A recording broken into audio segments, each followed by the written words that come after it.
चिदंबरमठाधीशम् सिद्धारूढयतीश्वरम् शिष्यप्रशिष्यरूपेण बोधकं गुरुमाश्रये यदङ्घ्रीकमलद्वन्द्वं तापत्रयनिवारकम् शान्तेकपदं देवं सिद्धारूढमहं भजे सिद्धारूढमहं भजे। ಶರಣು ಗುರುಕುಲ ಭಾನು ಶರಣು ನತ ಸುರಧೇನು ಶರಣು ನಿಮಗಾನು ಪರನಲ್ಲವಿನ್ನೇನು ಶರಣು ಮಿಗೆ ಶರಣು ಗುರುವರ್ಯ. ಪರಶಿವನ ದಿವ್ಯ ಅವತಾರಿ ಅನಂತ ಲೀಲಾ ಪುರುಷ ಕಲಿಯುಗದ ಕಾಮಧೇನು ಸಚ್ಚಿದಾನಂದ ಸಮರ್ಥ ಸದ್ಗುರು ಸಿದ್ಧಾರೂಢ ಅಪ್ಪಂಗಳವರ ದಿವ್ಯ ಶ್ರೀಪಾದಗಳಲ್ಲಿ ಕೋಟಿ ಕೋಟಿ ಸಾಷ್ಟಾಂಗ ನಮಸ್ಕಾರಗಳನ್ನು ಸಮರ್ಪಣೆ ಮಾಡಿ ಸದ್ಗುರು ಶಿವಕುಮಾರೇಶ್ವರ ಅಪ್ಪಂಗಳವರ ಸದ್ಗುರು ಸಿದ್ಧಾನಂದ ಮಹಾಸ್ವಾಮಿಗಳವರ ದಿವ್ಯ ಶ್ರೀಚರಣಗಳನ್ನು ಮನವಾರಿ ನೆನೆದು ಆರೂಢ ಗುರು ಪರಂಪರೆಯ ಎಲ್ಲ ಪ್ರಾತಸ್ಮರಣೀಯ ಸದ್ಗುರುಗಳ ದಿವ್ಯ ಶ್ರೀಚರಣಕ್ಕೆ ವಂದಿಸಿ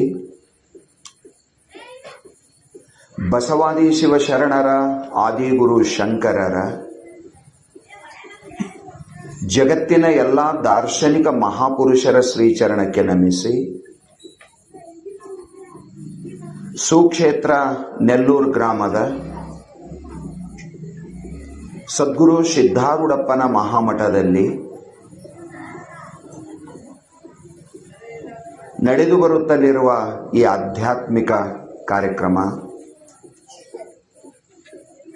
ಕಾರ್ಯಕ್ರಮದಲ್ಲಿ ಪಾಲ್ಗೊಂಡಿರುವ ಪುಣ್ಯಾತ್ಮರೇ, ನಿಮ್ಮೆಲ್ಲರಲ್ಲಿಯೂ ಅನಂತ ಶರಣಾರ್ಥಿಗಳು. ದಯಾಮಯನಾದ ಗುರುದೇವನ ದಿವ್ಯ ದಯೆಯಿಂದಲೂ ಭಗವಂತನ ಅಪಾರ ಕರುಣೆಯಿಂದಲೂ ಜನ್ಮ ಜನ್ಮಾಂತರದ ಪುಣ್ಯ ವಿಶೇಷದಿಂದಲೂ ಸಿದ್ಧಾರೂಢಪ್ಪನ ಸನ್ನಿಧಿಯಲ್ಲಿ ಇವತ್ತು ನೀವೆಲ್ಲರೂ ಸೇರಿದ್ದೀವಿ.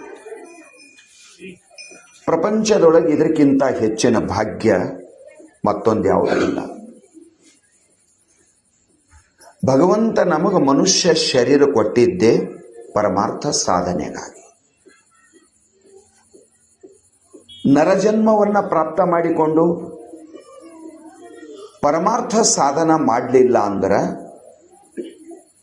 ಶ್ರೀಮದ್ ಭಾಗವತ ಗ್ರಂಥದೊಳಗ ಆರೂಢಚ್ಯುತ ಪದಂ ಅನ್ನುವ ಶಬ್ದವನ್ನು ಪ್ರಯೋಗ ಮಾಡಿದಾನ ಭಗವಂತ. ಪರಮಾತ್ಮನ ದಯಾ ಬಹಳ ದೊಡ್ಡದ. ಯಾರಿಗೆ ಭಗವಂತನ ದಯಾದ ಕಿಮ್ಮತ್ತಾಗ್ಯದ ಅವನ ಜನ್ಮ ಧನ್ಯ ಆಗ್ತದ. ಪ್ರಪಂಚದೊಳಗೆ ಬಹಳ ಜನ ಅಂತಾರ, ದೇವ್ರು ನಮಗೇನು ಕೊಟ್ಟಾನ, ದೇವ್ರು ನಮಗೇನು ಕೊಟ್ಟಾನ, ದೇವ್ರು ನಮಗೇನು ಕೊಟ್ಟಾನ. ದೇವ್ರು ನಮಗೇನು ಕೊಟ್ಟಾನ ಅನ್ಬೇಡ, ಮನುಷ್ಯ ಶರೀರ ಕೊಟ್ಟಾನಲ್ಲ. ನಾಯಿ ನರಿ ಹದ್ದುಕಾಗಿ ಹುಟ್ಟಿಸಿದ್ರೆ ಮಾಡವೇನಿದ್ದೀನಿ. ಮನುಷ್ಯ ಜನ್ಮದಕ್ಕಿಂತ ಹೆಚ್ಚಿನ ಕೃಪಾ ಭಗವಂತನ ಮತ್ತೊಂದಿಲ್ಲ.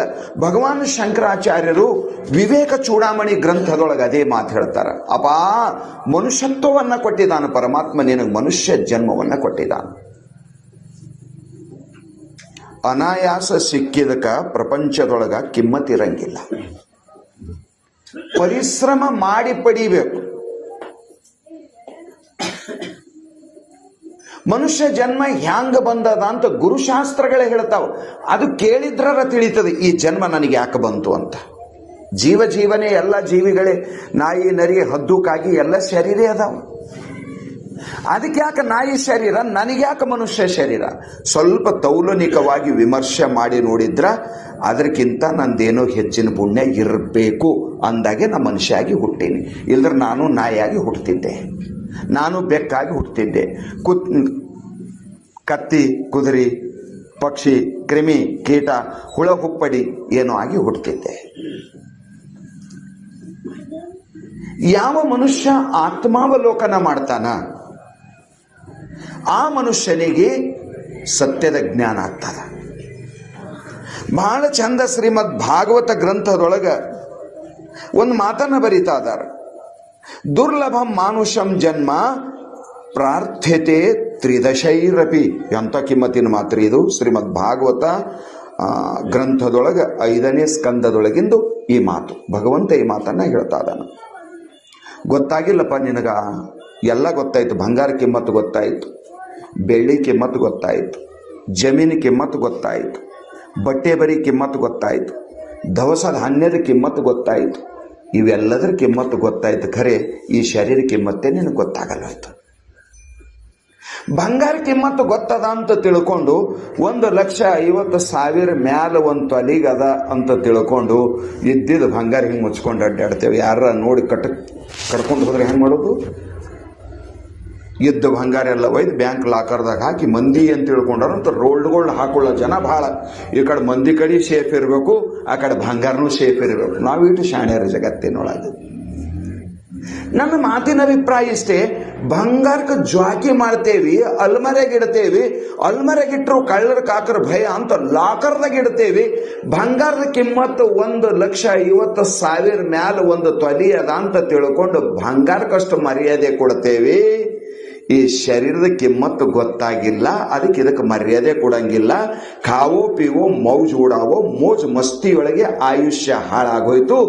ಜಲ್ದಿ ನೋಡಿಕೊಳ್ಳೋ ತಮ್ಮ ಬಂದುದ್ಯಾವಲ್ಲಿ, ಮುಂದೆ ಹೋಗದ್ಯಾವಲ್ಲಿ. ಇದ್ರ ಬಗ್ಗೆ ವಿಚಾರ ಮಾಡದೆ ನೀ ಅಂತಾರೆ. ಶಾಸ್ತ್ರ ನಮಗೆ ಎಚ್ಚರ ಮಾಡ್ತದ, ಮಹಾತ್ಮರು ನಮಗೆ ಎಚ್ಚರ ಮಾಡ್ತಾರೆ. ಮಹಾತ್ಮರದ ದೊಡ್ಡ ಕೃಪಾ. ಶಾಸ್ತ್ರಕ್ಕೆ ತಾಯಿ ಅಂತ ಕರೆದಿದ್ದಾರೆ. ವೇದ ಭಗವತಿ, ವೇದ ಮಾತಾ, ಶಾಸ್ತ್ರ ತಾಯಿ ಅದ. ತಾಯಿ ತನ್ನ ಮಗನ ಕಲ್ಯಾಣವನ್ನೇ ಬಯಸ್ತಾಳೆ ಯಾವಾಗೂ.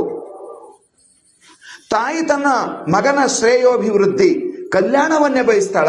ಮಗನಿಗೆ ಕೆಟ್ಟದ ತಾಯಿ ಎಂದೆಂದೂ ಬಯಸಂಗಿಲ್ಲ.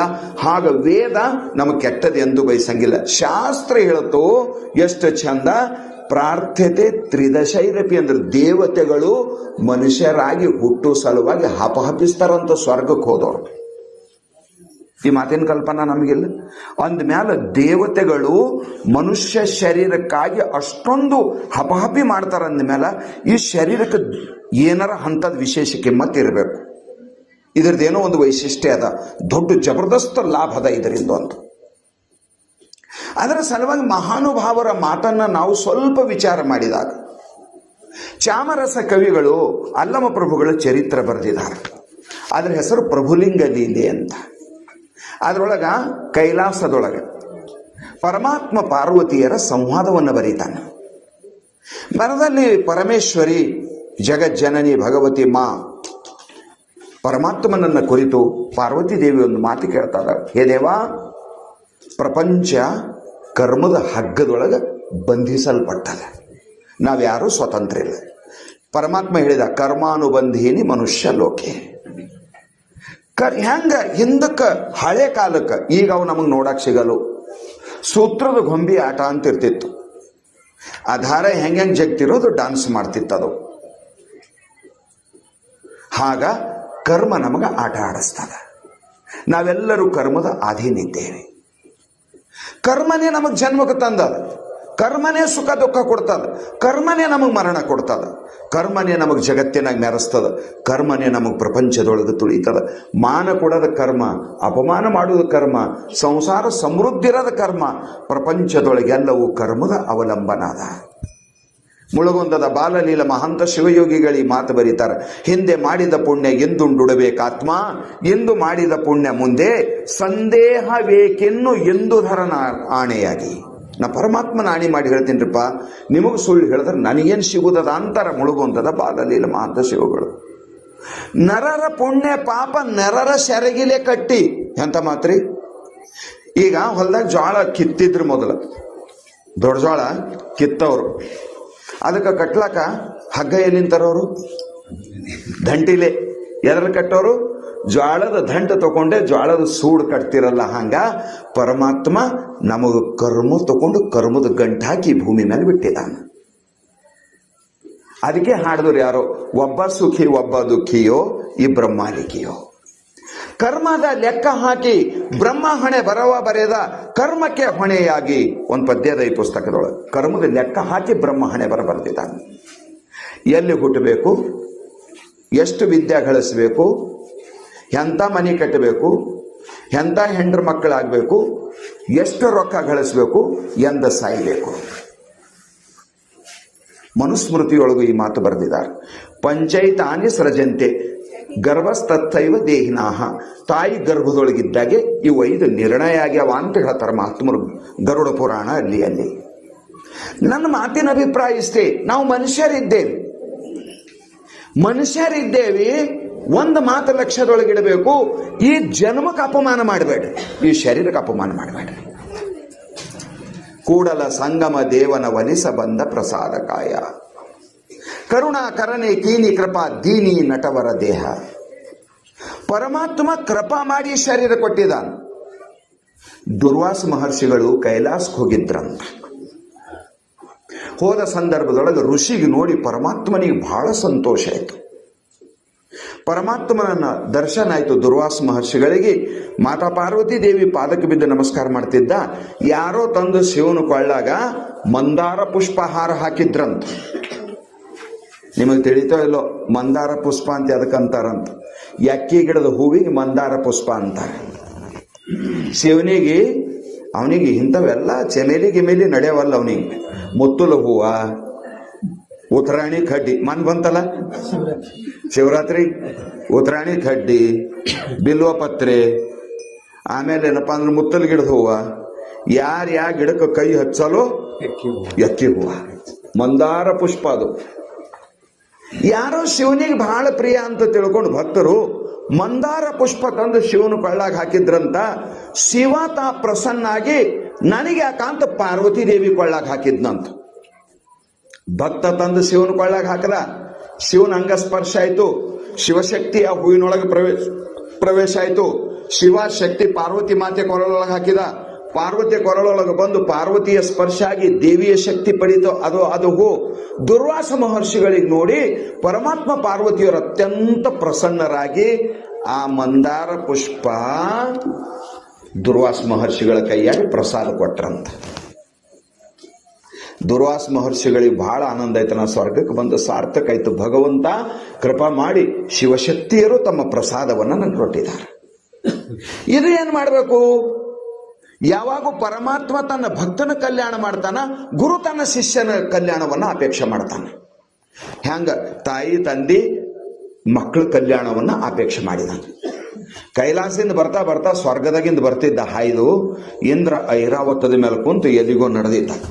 ಅವ್ರದವ್ರ ಗಾಡಿ ಇರ್ತಾವಲ್ಲ, ಬೆಂಚ್ ಮರ್ಸಿಡೀಸ್ ಇದ್ದಂಗೆ. ಅವ್ರದೊಂದು ಐರಾವತದ ಮೇಲೆ ಕುಂತು ಇಂದ್ರ ಎಲ್ಲಿಗೋ ನಡೆದಿದ್ದ. ಅವ ಮ್ಯಾಲಿಂದ ಇಳದವನೇ ದುರ್ವಾಸ ಮಹರ್ಷಿಗಳಿಗೆ ನಮಸ್ಕಾರ ಮಾಡ್ದ, ಗಲ್ಲ ಬಡ್ಕೊಂಡ, ಪ್ರಣಾಮ ಮಾಡಿದ, ಕೈ ಚಾಚಿ ನಿಂತ. ಅವನಂದ, ನಾನೇನಾರ ಇಲ್ಲಿ ಈ ಪ್ರಸಾದ ನನಗಿಂತ ಇಂದ್ರಗೆ ಒಳ್ಳೇದಾಗಬೇಕು. ದೇವೇಂದ್ರ ಅದಾನ, ಎಲ್ಲ ದೇವತೆಗಳ ಮೇಲೆ ರಾಜ ಅದಾನ. ರಾಜ ಸುರಕ್ಷಿತ ಇದ್ರೆ ದೇಶ ಸುರಕ್ಷಿತ ಇರ್ತದ. ದೇವೇಂದ್ರನಿಗೆ ಭಗವಂತ ಮತ್ತು ಭಗವತಿಯ ಪ್ರಸಾದವನ್ನ ಕೊಟ್ಟ ದುರ್ವಾಸ ಮಹರ್ಷಿ. ಇಂದ್ರ ಐಶ್ವರ್ಯ ಅವನ ಹತ್ರ. ನಂದನದವನದ ವಿಹಾರ, ರಂಭ, ಊರ್ವಶಿ, ಘೃತಾಚಿ ಇವರೆಲ್ಲರೂ ಅಮೃತದ ಪಾನ. ಅವನಂದ ಮ್ಯಾಲ್ ಕುಂತಂದ, ಸಾಧುಗಳಿಗೆ ಅಕ್ಕಲ್ ಕಮ್ಮಿ ಇರ್ತದ, ಯಾರಿಗೇನು ಕೊಡ್ಬೇಕಂತ ಗೊತ್ತಿಲ್ಲ. ಏನಿದು ಕೌಸ್ತುಭ ಮಣಿನ? ಏನಿದು? ಇದೇನು? ಇದು ಯಾವುದಿದು? ಏನು ಚೂಡಾಮಣಿನ? ಏನು ಚಿಂತಾಮಣಿನ? ಏನು ಪುರುಷದ ಮಣಿನ?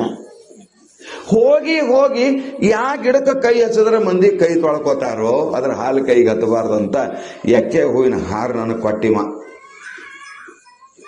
ಇಂದ್ರ ಲೋಕದಾಗೆಲ್ಲ ತಿರುಗ್ತಾನಲ್ಲ. ಎಕ್ಕೆ ಗಿಡ ಎಲ್ಲಿ ಕಟ್ತಾರಂಬದ್ ನಿಮ್ಗೆ ಗೊತ್ತದ, ಹೇಳಂಗಿಲ್ಲ. ನಾ ಮದಿ ಆಗಲ್ದೇನ ಸತ್ತಂದ್ರೆ ಅದು ಕೂಡ್ಸೋದಿದ್ರೆ ಅದ್ರ ಮಗಲಾಗಿ ಎಕ್ಕೆ ಗಿಡ ತಂದು ಇಡ್ತಾರ. ಅವನ್ ತೆಲಿ ಎಲ್ಲ ಗರಂ ಆಯ್ತು. ಖರೆ ಏನಲ್ಲ ಬರ್ತದ ದುರ್ವಾಸಗ? ಅವ ಅವ್ರ ಕೊಳ್ಳಾಗ ಹಾಕಿದ್ರು, ಮ್ಯಾಲ ಕುಂತ ದುರ್ವಾಸ ಮಹರ್ಷಿಗಳು 2 ಹೆಜ್ಜೆ ಮುಂದೆ ಹೋಗಿದ್ದಿಲ್ಲ, ಅದು ಕೊಳ್ಳಾಗಿನ ತೆಗೆದೇನು ಮಾಡ್ದ, ಆನಿ ತಲೆ ಮೇಲೆ ಇಟ್ಟ. ದುರ್ವಾಸ ಮಹರ್ಷಿ ಅటు ದೂರ ಹೋಗಿ ಹೊಳ್ಳಿ ನೋಡ್ದ, ಎಲ್ಲ ನಾಲಾಯಕ ಅಂದ ಮನುಷ್ಯನಾಗ. ಅದ್ರಾಗೊಂದು ದುಂಬಿ ಇತ್ತು, ಜೇನ್ನೊಣ. ಆ ಜೇನ್ನೊಣ ಆನಿ ತಲೆಯಾಗ ಕಡೀತು. ಆನಿ ಸೊಂಡಿಯೊಳಗೆ ತಗೊಂಡು ಕೆಳಗೆ ಹಾಕಿ ಅದು ಕಾಲಾಗ ಹಾಕಿ ಹಿಚ್ಚಕತ್ತು. ದುರ್ವಾಸ ಮಹರ್ಷಿ ಕಣ್ತುಂಬ ನೋಡ್ದ. ಅನಧಿಕಾರಿಗೆ ಆಶೀರ್ವಾದ ಮಾಡಿದ್ರೆ ಹಿಂಗೆ ಆಯ್ತದ? ಅಧಿಕಾರದ ಮದದೊಳಗೆ, ಧನ ಮದದೊಳಗ, ಗೌರವದ ಮದದೊಳಗೆ ಯಾವ ಮನುಷ್ಯನೋ ಅವನಿಗೆ ಪರಮಾತ್ಮನ ಪ್ರಸಾದದು ಅವನಿಗೆ ಕಿಮ್ಮತ್ ಆಗಂಗಿಲ್ಲ ಅಂತ ಮರಿಗಂದ.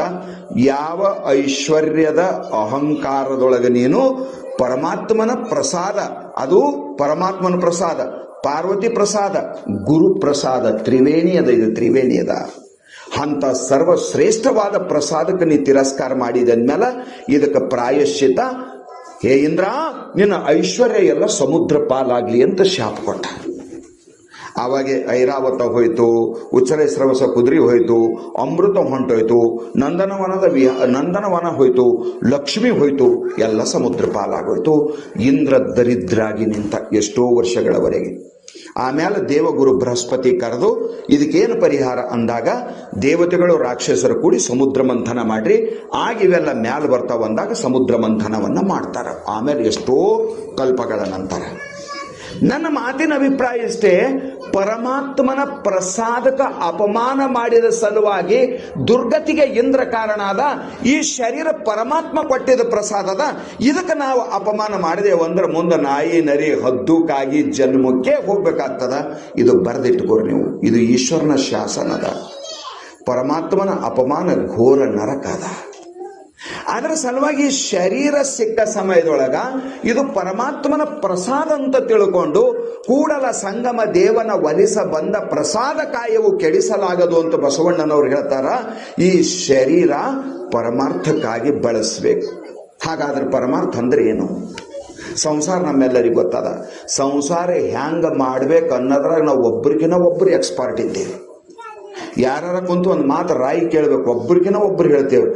ಏನಾರು ಕೇಳ್ಬೇಕಿದೆ ಹ್ಯಾಂಗ್ ಮಾಡ್ಬೇಕ್ರಿ ಅಂತ, ಇವ್ರಕ್ಕಿಂತ ಅವ್ರಕ್ಕಿಂತ ಅವ್ರು ಒಬ್ರಿಗಿನ ಒಬ್ರು ಸಂಸಾರದೊಳಗೆ ನಾವು ಬಹಳ ಖುಷಿಯಲ್ಲಿದ್ದೇವೆ ಹೇಳಲಿಕ್ಕೆ. ಪರಮಾರ್ಥ ಅಂದ್ರೇನು? ಪರಮಾರ್ಥ ಅಂತ ಅದಕ್ಕಂತಾರ. ಎಲ್ಲಿಯವರೆಗೆ ನಾವು ಪರಮಾರ್ಥ ಮಾಡಂಗಿಲ್ಲ ಅಲ್ಲಿಯವರೆಗೆ ಈ ಜನ್ಮಕ್ಕೆ ಯಾವ ಅರ್ಥನೂ ಇಲ್ಲ. ಅಕ್ಕ ಮಹಾದೇವಿ ತಾಯಿ ಚನ್ನಮಲ್ಲಿಕಾರ್ಜುನ, ನಾನಿರ್ದು ಫಲವೇನು ನಿಮ್ಮ ಜ್ಞಾನವಿಲ್ಲದನಕ್ಕ. ಹೇ ಪರಮಾತ್ಮನ ಮನುಷ್ಯನಾಗಿ ಹುಟ್ಟಿ ಪರಮಾತ್ಮ ನಿನಗ ಗುರುತಿಸ್ಲಿಲ್ಲ ಅಂದ್ರ ಸಂಸಾರ ನಮಗ್ ಗೊತ್ತದ. ಮದುವೆ ಆಗಿ 4 ವರ್ಷ ಆಗಿರ್ಬೇಕು, ಮಕ್ಕಳಾಗಿರ್ಬಾರ್ದು. ಮನೆಯವ್ರಿಗೆ ಚಿಂತೆ ಇರ್ತದೆ ಇಲ್ಲೋ, ಗಲ್ಲಿ ಮಂದಿಗೆ ಅದೇ ವಿಚಾರ ಬೀಳ್ತದೆ. ಏನೂ ಇಲ್ರಿ, ಮಕ್ಕಳೇ ಇಲ್ರಿ. ಊರು ಮಂದಿ ಅದೇ ಮಾತಾಡ್ಕೊತಿರ್ತಾರೆ ಕುಂತಲ್ಲಿ ನಿಂತಲ್ಲಿ. ಆ ಮಾತು ಕಿವಿಯಾಗಿ ಬಿದ್ದಾಗ ಆ ತಾಯಿ ಅಂತಃಕರಣದೊಳಗೆ ಬೆಂಕಿ ಹಚ್ಚಿನಂಗಾಗ್ತದೆ. 10 ಕಡೆ ತಿರುಗ್ತಾರೆ. ಅಲ್ಲಿ ಅಂದ್ರೆ ಅಲ್ಲಿ ಸೋಲಾಪುರ, ಅಲ್ಲಿ ಇಲ್ಲಿ ಹೈದರಾಬಾದು, ಬಾಂಬೆ, ಬೆಂಗಳೂರು, ಆ ಸ್ವಾಮಿ ಈ ಮಠ, ಅಲ್ಲಿ ತಿರುಗಿದ್ದು ಒಂದು ಜಾಗ ಇಲ್ಲ, ಎಲ್ಲ ಕಡೆ ತಿರುಗೋದು. ತಿಂದಿದ್ದೇ 1 ಕ್ವಿಂಟಲ್ ಬೂದಿಯಾಗಿರ್ಬೇಕು ಅವ್ರು ಇವರು ಕೊಟ್ಟಿದ್ದು. ಅಷ್ಟೆಲ್ಲ ಸಾಹಸ ಪ್ರಯಾಸ ಪಟ್ಟು ಮಗು ಆಯ್ತಂತ. ತಾಯಿ ತಂದೆ ಅಪೇಕ್ಷೆ ಅದೇ ಇರ್ತದೆ.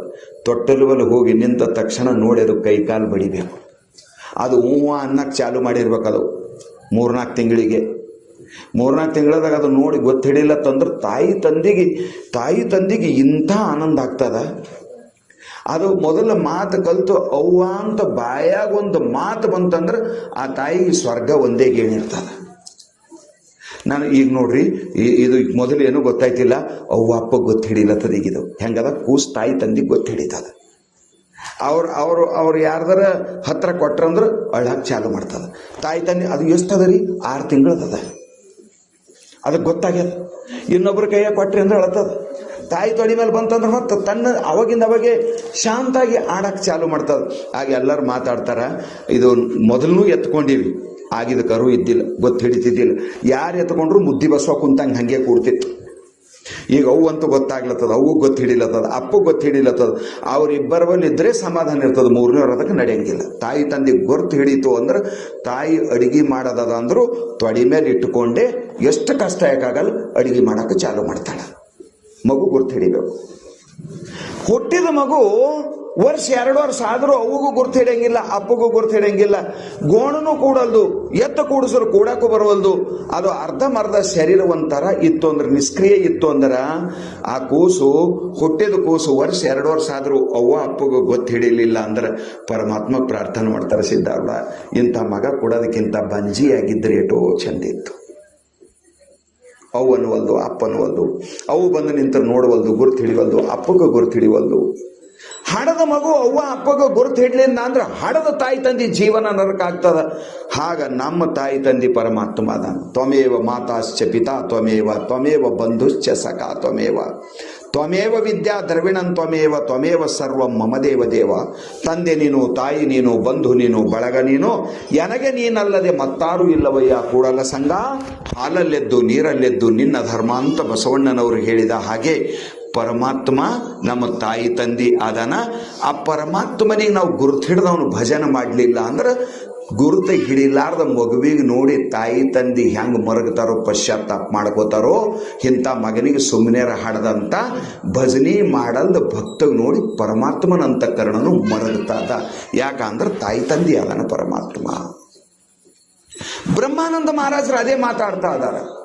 दया करके दयालु ने मानुष्य जन्म दिया, बंदा भजन नहीं करे तो भगवान क्या करे. ಈ ಹಿಂದಿ ತಿಳಿತೋ ಇಲ್ಲೋ ನಿಮಗೆ? ದಯಾ ಕರಿಕೆ ದಯಾಳುನೇ ಮನುಷ್ಯ ಜನ್ಮ ದಿಯ. ದಯಾಳು ಪರಮಾತ್ಮ ದಯಾ ಮಾಡಿ ಮನುಷ್ಯ ಜನ್ಮವನ್ನು ಕೊಟ್ಟಿದ್ದಾನೆ, ಭಜನ ಮಾಡುವಂತ ಕೊಟ್ಟಿದ್ದಾನೆ. ಕೈವಲ್ಯ ಪದ್ಧತಿ ಜೀವ ಸಂಬೋಧನ ಸ್ಥಳದೊಳಗೆ ಅದೇ ಬರ್ದಾರ. ತಾಯಿಯ ಗರ್ಭದೊಳು ಆನಿರ್ದ ವೇಳೆಯೊಳಲ್ಲಿ ಹೇಯದ ಅತಿ ಬಾಧೆಗೆ ಮನಮನೊಂದು ಹೇಳ್ಕೊಂಡು ಬರ್ತಾ ಅದನಲ್ಲಿ, ಹೇ ದೇವಾ ಈ ಕುಂಭಿ ಪಾಕ ನರಕದಿಂದ ನನಗೆ ಹೊರಗೆ ಹಾಕುವಂತ ತಿಳ್ಕೊಂಡು ಪರಮಾತ್ಮನಿಗೆ ಅನನ್ಯ ಶರಣಾಗತ ಆದಾಗ ಪರಮಾತ್ಮ ತಾಯಿ ಗರ್ಭದಿಂದ ಹೊರಗೆ ತರ್ತಾನ. ಆಗ ಪರಮಾತ್ಮನ ಪಾದ ಮುಟ್ಟಿ ನಾವು ಆಣಿ ಮಾಡಿದೆವಂತ ಆಯುಷ್ಯಮಿಹುದರೊಳಗಾಗಿ ಕಾಯಜ ವಿರೋಧಿ ಗುರು ಶಂಭುಲಿಂಗವನ್ನು ಅಲಿಸಿ ಮಾಯೆಯನ್ನು ಮೀರಿ ಭವವನ್ನು ಗೆಲಿವೆನು. ಇದು ಪರಮಾತ್ಮನ ಪಾದ ಮುಟ್ಟಿ ಆಣಿ ಮಾಡಿದೆವಂತ. ಗರುಡ ಪುರಾಣದೊಳಗೆ ಏನು ಶ್ಲೋಕದ ಸೀದಾ ಕನ್ನಡದಾಗ ಅನುವಾದ ಮಾಡಿದ್ದಾರೆ. ಈ ನುಡಿಯೊಳಗೆ ಒಂದು ಅಕ್ಷರನೂ ಹೆಚ್ಚು ಕಮ್ಮಿ ಮಾಡಿಲ್ಲ. ಗರುಡ ಪುರಾಣದ ಮಂತ್ರವನ್ನ ಕನ್ನಡಕ್ಕೆ ತರ್ಜುಮೆ ಮಾಡಿದಾರ ನಿಜಗುಣ ಶಿವಯೋಗಿಗಳು. ತಾಯಿ ಗರ್ಭದೊಳಗೆ 8ನೇ ತಿಂಗಳದೊಳಗೆ ಆ ಮಗುವಿಗೆ ಜ್ಞಾನೋತ್ಪತ್ತಿ ಆಗ್ತದಂತ ತ್ರಿಕಾಲ ಜ್ಞಾನ. ಹಿಂದೆಲ್ಲಿತ್ತು, ಮುಂದೆಲ್ಲಿ ಹುಟ್ಟುತ್ತದ, ಜೀವನ ಹೆಂಗೆ ನಡೀತದ, ಆಗಳಾಗ ಚಾಲು ಮಾಡ್ತದ. ಕುಂಭಿಪಾಕ ನರಕದಾಗ ಇರಾಕಾಗಂಗಿಲ್ಲ. ಪರಮಾತ್ಮ ಈ ಕುಂಭಿಪಾಕ ನರಕಕ್ಕೆ ತಾಯಿ ಗರ್ಭಕ್ಕೆ ಬರ್ಲಾಕ ಕಾರಣ ಏನು ಅಂದ್ರೆ, ಇದು ಅಪರಾಧದ ಏನು ಅಂದ್ರೆ ಪರಮಾತ್ಮನ ಭಜನೆ ಮಾಡಿ ಅವನಿಗೆ ಒಲಿಸಲಾರ್ದ ತಪ್ಪಿಗಾಗಿ ಈ ಕುಂಭಿಪಾಕಕ್ಕೆ ನರಕಕ್ಕೆ ಬಂದಿ ನಾನು. ಹೇ ಭಗವಂತ, ಈಗ ನನಗೆ ಬುದ್ಧಿ ಬಂದದ, ಈಗ ನನಗೆ ತಿಳುವಳಿಕೆ ಬಂದದ, ಇಲ್ಲಿಂದ ನನಗೆ ಹೊರಗೆ ಕಳಿಸು. ಕೇವಲ ನಿನ್ನ ಭಜನೆ ಮಾಡ್ತೀನಿ, ನಿನ್ನ ಸೇವಾ ಮಾಡ್ತೀನಿ, ನಿನ್ನನ್ನು ತಿಳ್ಕೊತೀನಿ, ನಿನ್ನ ಸಾಕ್ಷಾತ್ಕಾರಕ್ಕಾಗಿ ಪ್ರಯತ್ನ ಮಾಡ್ತೀನಿ ಅಂದಾಗ ಪರಮಾತ್ಮಗೆ ದಯ ಬಂತು. ಒಂದು ಚಾನ್ಸ್ ಕೊಟ್ಟರೆ ನಂದರ ಏನು ಹೋಗುದದ ಅಂತ ಪರಮಾತ್ಮ ಚಾನ್ಸ್ ಕೊಟ್ಟ. ಸಂಸಾರದೊಳಗೆ ಬಂದು ಮಾಯೆಗೆ ಮರಳಾಗಿ ನಾವು ಪರಮಾತ್ಮನಿಗೆ ಮರ್ತ ಕುಂತೇವೆ. ಅದಕ್ಕೆ ಅಂದ್ರೆ ಅವರು ಮಾಯಾ ಪ್ರಪಂಚ ಇದು ಒಂದು, ಮೋಹಿಸಿ ಕುಂತೆನೋ ನಾ ಬಂದು ಕರುಣದಿ ಕಾಪಾಡಯ್ಯ ಗುರು ಮಹಾಂತೇಶ. ಕಡಿಕೋಳದ ಮಡಿವಾಳ ಶಿವಗಳು ಹೇಳ್ತಾ ಇದಾರ, ಇದು ಮಾಯದ ಪ್ರಪಂಚ ಅದ. ಆಡು ತೈದಾಳೆ ಮಾಯೆ ಎಂಬ ಕಾಮಿನಿ ಬಿಡದೆ ನೋಡಿ ಬಲ್ಲವರು ಸಂಸಾರ ನಾಟಕವ. ನಿಜಗುಣ ಶಿವಗಳು. ಟೋಟಲಿ ನನ್ನ ಮಾತಿನ ಅಭಿಪ್ರಾಯ ಇಷ್ಟೇ, ಜೀವ ಸಂಸಾರಕ್ಕೆ ವಶ ಆದ, ಸಂಸಾರದೊಳಗೆ ಬಿದ್ದ. ಪ್ರಪಂಚದ ವಿಷಯಗಳು ಚಂದ ಅನ್ನಿಸ್ತು, ಪ್ರಪಂಚ ನೋಡಬೇಕು, ಪ್ರಪಂಚವನ್ನು ಕೇಳಬೇಕು, ಪ್ರಪಂಚವನ್ನು ಮುಟ್ಟಬೇಕು, ಪ್ರಪಂಚವನ್ನು ಮೂಚಿಸಬೇಕು, ಪ್ರಪಂಚದ ಐಶ್ವರ್ಯವನ್ನು ಪಡೆದು ನಾನು ಸಿರಿವಂತ ಅನ್ನಿಸ್ಬೇಕು ಅಂತ ತಿಳ್ಕೊಂಡು ಮಾಯದ ಪದಾರ್ಥದೊಳಗೆ ಐಶ್ವರ್ಯದ ಕಲ್ಪನೆಯನ್ನು ಮಾಡ್ಕೊಂತ ನಡೆದ ಜೀವ. ಆಗ ದಯಾಳುಗಳಾಗಿರುವ ಮಹಾತ್ಮರು ಸಂತರ ಕೃಪಾ ಜಗತ್ತಿನೊಳಗಿದೆ ಅದ. ಸಂತಂತ ಯಾರಿಗಂತಾರೆ ಗೊತ್ತದ ನಿಮ್ಗ? ಬಿಳಿ ಬಟ್ಟೆ, ಕಾವಿ ಬಟ್ಟೆ, ಹಳದಿ, ಹಸಿರು ಇವ್ಯಾವೂ ಸಂತತ್ವವನ್ನು ನಿರ್ಧಾರ ಮಾಡಂಗಿಲ್ಲ. ಇವು ಮಾನದಂಡಗಳಲ್ಲ. ಸಂತತ್ವವನ್ನು ನಿರ್ಧಾರ ಮಾಡ್ಲಿಕ್ಕೆ ಇವು ಮಾನದಂಡಗಳಲ್ಲ. ಇದರಿಂದ ಸಂತನ ಅಳತೆಯನ್ನು ನಾವು ಮಾಡಕ್ಕೆ ಬರಂಗಿಲ್ಲ. ಸಂತಂತ ಯಾರಿಗಂತಾರ ಅಂದ್ರ ಸಹಜ ಡೆಫಿನಿಷನ್ ಅದು ಪರಮಾತ್ಮನ ಸಂಬಂಧ ಯಾವ ಬೆಳೆಸನ ಅವ ಸಂತ. ಮಾಯದ ಸಂಬಂಧ ಯಾವ ಬೆಳೆಸನ ಅವ ಸಂಸಾರಿ. ಇರವೇ ಎರಡ ನಂಬಲ್ಲಿ, ಒಬ್ಬ ಸಂಸಾರಿ, ಒಬ್ಬ ಸಂತ. ಪರಮಾತ್ಮನ ಸಂಬಂಧ ಬೆಳೆಸಿದವು, ಪ್ರಪಂಚದಿಂದ ಮುಖ ಹೊರಳಿಸಿದವು, ಪ್ರಪಂಚದ ವಿಷಯದಿಂದ ಮನಸ್ಸು ಮ್ಯಾಲೆ ಎಳ್ಕೊಂಡವು. ಯಾರ ಮನಸ್ಸು ಭಜನದೊಳಗೆ ರಮಿಸ್ತದ, ಯಾರ ಮನಸ್ಸು ಜಪದೊಳಗೆ ರಮಿಸ್ತದ, ಯಾರ ಮನಸ್ಸು ಪೂಜೆದಿಂದ ಆನಂದ ಪಡ್ತದ, ಪೂಜಾ ಮಾಡಿ ಯಾರ ಮನಸ್ಸು ಆನಂದ ಪಡ್ತದೋ, ಜಪ ಮಾಡಿ ಯಾರ ಮನಸ್ಸು ಆನಂದ ಪಡ್ತದೋ, ಪಾರಾಯಣ ಮಾಡಿ ಯಾರ ಮನಸ್ಸು ಆನಂದ ಪಡ್ತದೋ, ಪರಮಾತ್ಮನ ಚಿಂತನ ಮಾಡಿ ಯಾರ ಮನಸ್ಸು ಆನಂದ ಪಡ್ತದೋ, ಪರಮಾತ್ಮನ ಧ್ಯಾನ ಮಾಡಿ ಯಾರ ಮನಸ್ಸು ಆನಂದ ವಿಭೋರ ಆಯ್ತದೋ ಅವನಿಗೆ ಸಂತ ಅಂತ ಕರೀತಾರೆ. ಪರಮಾತ್ಮನ ಧ್ಯಾನ ಚಿಂತನದೊಳಗೆ ಭಾವ ವಿಭೋರ ಆಗಿರಬೇಕು. ಪರಮಾತ್ಮನಿಗೆ ನೋಡಬೇಕು, ಪರಮಾತ್ಮನಿಗೆ ಕೇಳಬೇಕು. ಎಷ್ಟು ನೋಡಿದ್ರು ಕಣ್ಣಿಗೆ ಸಮಾಧಾನ ಇಲ್ಲ, ಎಷ್ಟು ಕೇಳಿದ್ರು ಕಿವಿಗೆ ಸಮಾಧಾನ ಇಲ್ಲ, ಎಷ್ಟು ಜಪ ಮಾಡಿದ್ರು ನಾಲಿಗೆಗೆ ಸಮಾಧಾನ ಇಲ್ಲ, ಎಷ್ಟು ಚಿಂತನ ಮಾಡಿದ್ರು ಮನಸ್ಸಿಗೆ ಬೇಸರ ಇಲ್ಲ. ಪರಮಾತ್ಮನ ವಿಷಯದೊಳಗೆ ಮನಸ್ಸಿನ ಹಪಹಪಿ ಮಾಡಿದಟ್ಟು ಹೆಚ್ಚಾಗಬೇಕು, ಕಡಿಮೆ ಆಗಬಾರ್ದು. ಹ್ಯಾಂಗ ಅಂದ್ರೆ ಯಥಾ ಸಂಸಾರದ ಲೋಭಿ ಮನುಷ್ಯ. ರೊಕ್ಕ ಗಳಿಸಿದಂಗ ಮತ್ತಿಷ್ಟು ರೊಕ್ಕ ಗಳಿಸ್ಬೇಕನ್ನುವಂತ ಭಾವ ಮನುಷ್ಯನೊಳಗೆ ಬರ್ತದೆ. ಇಷ್ಟೇ ಸಾಕಂದವ್ರು ಯಾರು ಇಲ್ಲ ಪ್ರಪಂಚದೊಳಗೆ. ರೊಕ್ಕಿನ ವಿಷಯದೊಳಗ ಇಷ್ಟಾದ್ರೆ ಸಾಕಪ್ಪ ಅಂದವ್ರು ಪ್ರಪಂಚದೊಳಗೆ ಯಾರು ಇಲ್ಲ. ಒಂದು ವೇಳೆ ಹಾಂಗಿರ್ತಿತ್ತಂದ್ರೆ ಧೀರುಭಾಯಿ ಅಂಬಾನಿ, ಟಾಟಾ ಬಿರ್ಲಾ ಅಟ ಗಳಿಸ್ಲಾಕ್ ಹೋಗ್ತಿದ್ದಿಲ್ಲ. ಅದು ಬಹಳ ಮಜೆ ಅದ. ರೊಕ್ಕಿನ ಲೆಕ್ಕನೇ ಹಂಗೆ, ಪರಮಾತ್ಮ ಅದ್ರ ರಚನೆನೇ ಹಂಗೆ ಮಾಡಿದಾನ. ಅದು ಗಳಿಸಿದಂಗೆ ಇನ್ನಿಟ್ಟು ಲೋಭಿ ಮನುಷ್ಯನಿಗೆ ರೊಕ್ಕ ಗಳಿಸಿದಂಗೆ ರೊಕ್ಕಿನ ಮೇಲೆ ಪ್ರೀತಿ ಹೆಂಗೆ ಹೆಚ್ಚಾಕೋತ ಹೋಗ್ತದೋ, ಪೂಜಾ ಮಾಡಿದಂಗೆ ಪ್ರೀತಿ ಹೆಚ್ಚಾಗಬೇಕು, ಲೋಭ ಹೆಚ್ಚಾಗಬೇಕು, ಪೂಜಾದ ಲೋಭ. ಜಪ ಮಾಡಿದಂಗೆ ಜಪದ ಲೋಭ ಹೆಚ್ಚಾಗಬೇಕು, ಧ್ಯಾನ ಮಾಡಿದಂಗೆ ಧ್ಯಾನದ ಲೋಭ ಹೆಚ್ಚಾಗಬೇಕು, ಪಾರಾಯಣ ಮಾಡಿದಂಗೆ ಪಾರಾಯಣದ ಲೋಭ ಹೆಚ್ಚಾಗಬೇಕು. ಕಣ್ಣು ಮುಚ್ಚಿ ಕುಂತರ ಕಣ್ಣು ತೆರಿಬೇಕನ್ನುವ ಇಚ್ಛೆ ಆಗಬಾರ್ದು.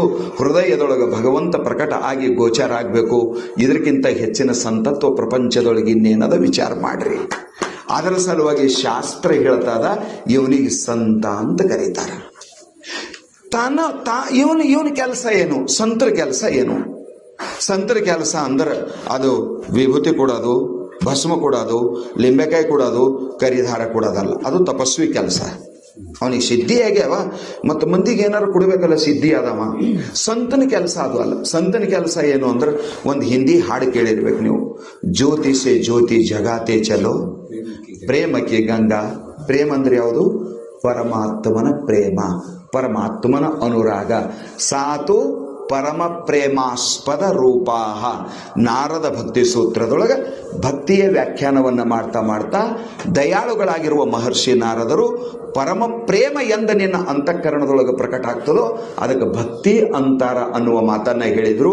ಭಕ್ತಿ ಪ್ರಪಂಚದ ಜನರ ಮಧ್ಯದೊಳಗೆ ಹೋದ್ರೆ ಸಿಗಂಗಿಲ್ಲ. ನಿಮ್ಗೊಂದು ಮಾತು ಹೇಳ್ಬೇಕಂದ್ರೆ ಒಂದು ವಚನ ಬರೆದಿದ್ದಾರೆ ಶರಣರು.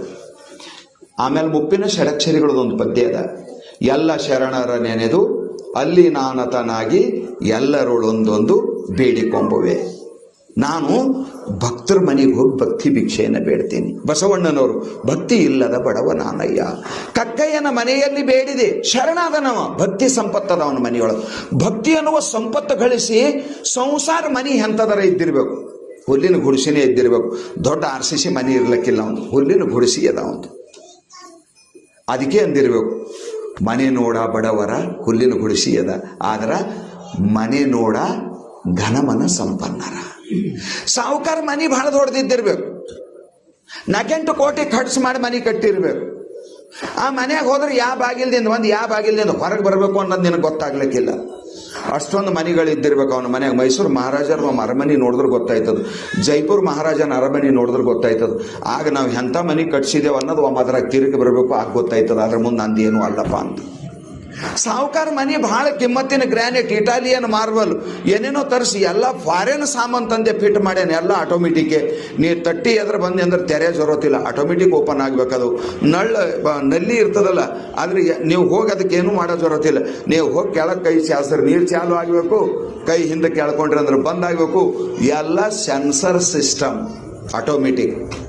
ಅಂತ ಮನೆ ಕಟ್ಟ್ಯಾನ ಅವ ಸಿರಿವಂತ ಅದಾನ.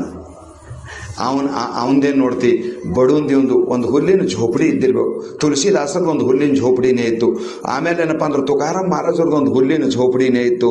ಕಬೀರಂದು ಹುಲ್ಲಿನ ಝೋಪಡಿನೇ ಇತ್ತು.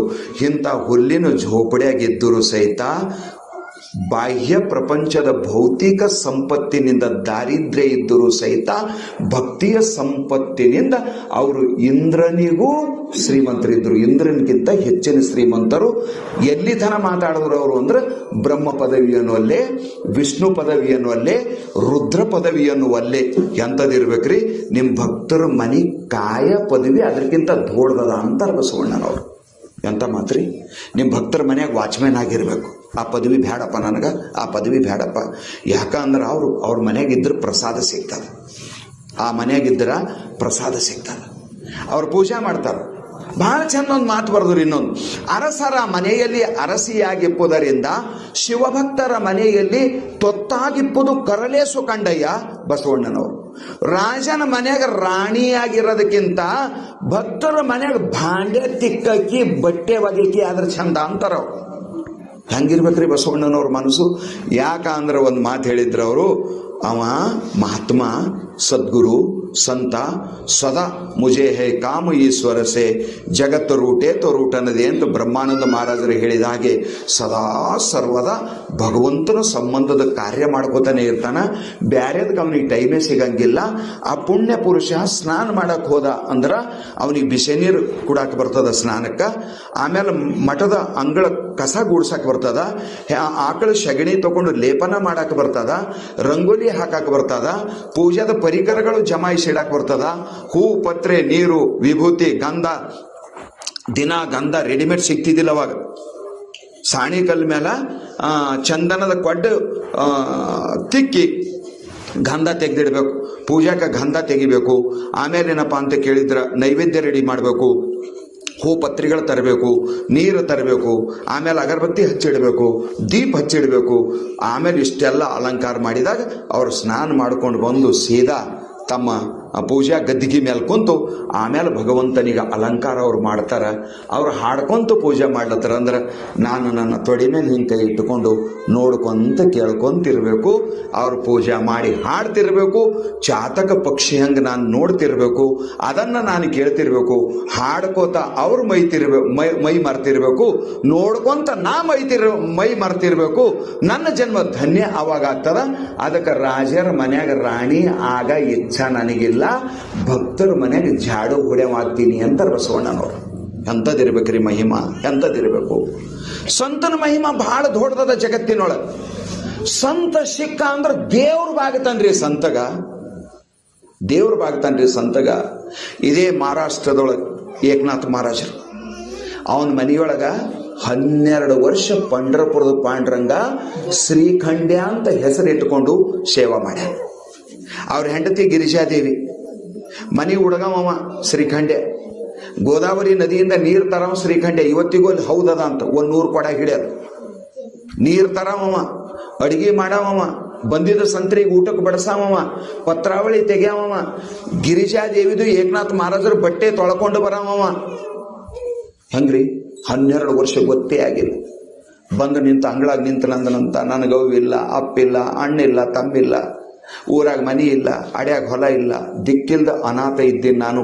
ನೀವು ಊಟ ಮಾಡಿ ಬಿಟ್ಟಿದ ಪತ್ರೊಳಗಿಂದ ಊಟ ಮಾಡ್ತೀನಿ, ನೀವು ಊಟ ಬಿಟ್ಟಿದ ಅರಿವಿ ಉಟ್ಕೋತೀನಿ, ನಿಮ್ಮ ಮನೆಯಾಗ ಹೆಂಡಿ ಕಸ ಮಾಡ್ತೀನಿ, ಅಲ್ಲೇ ಕೊಟ್ಟಿಗೆಯಾಗ ದಂದು ಜೊತೆಗೆ ಒಂದು ಜಾಗದಾಗ ಎಲ್ಲಾರ ಮಲ್ಕೋತೀನಿ.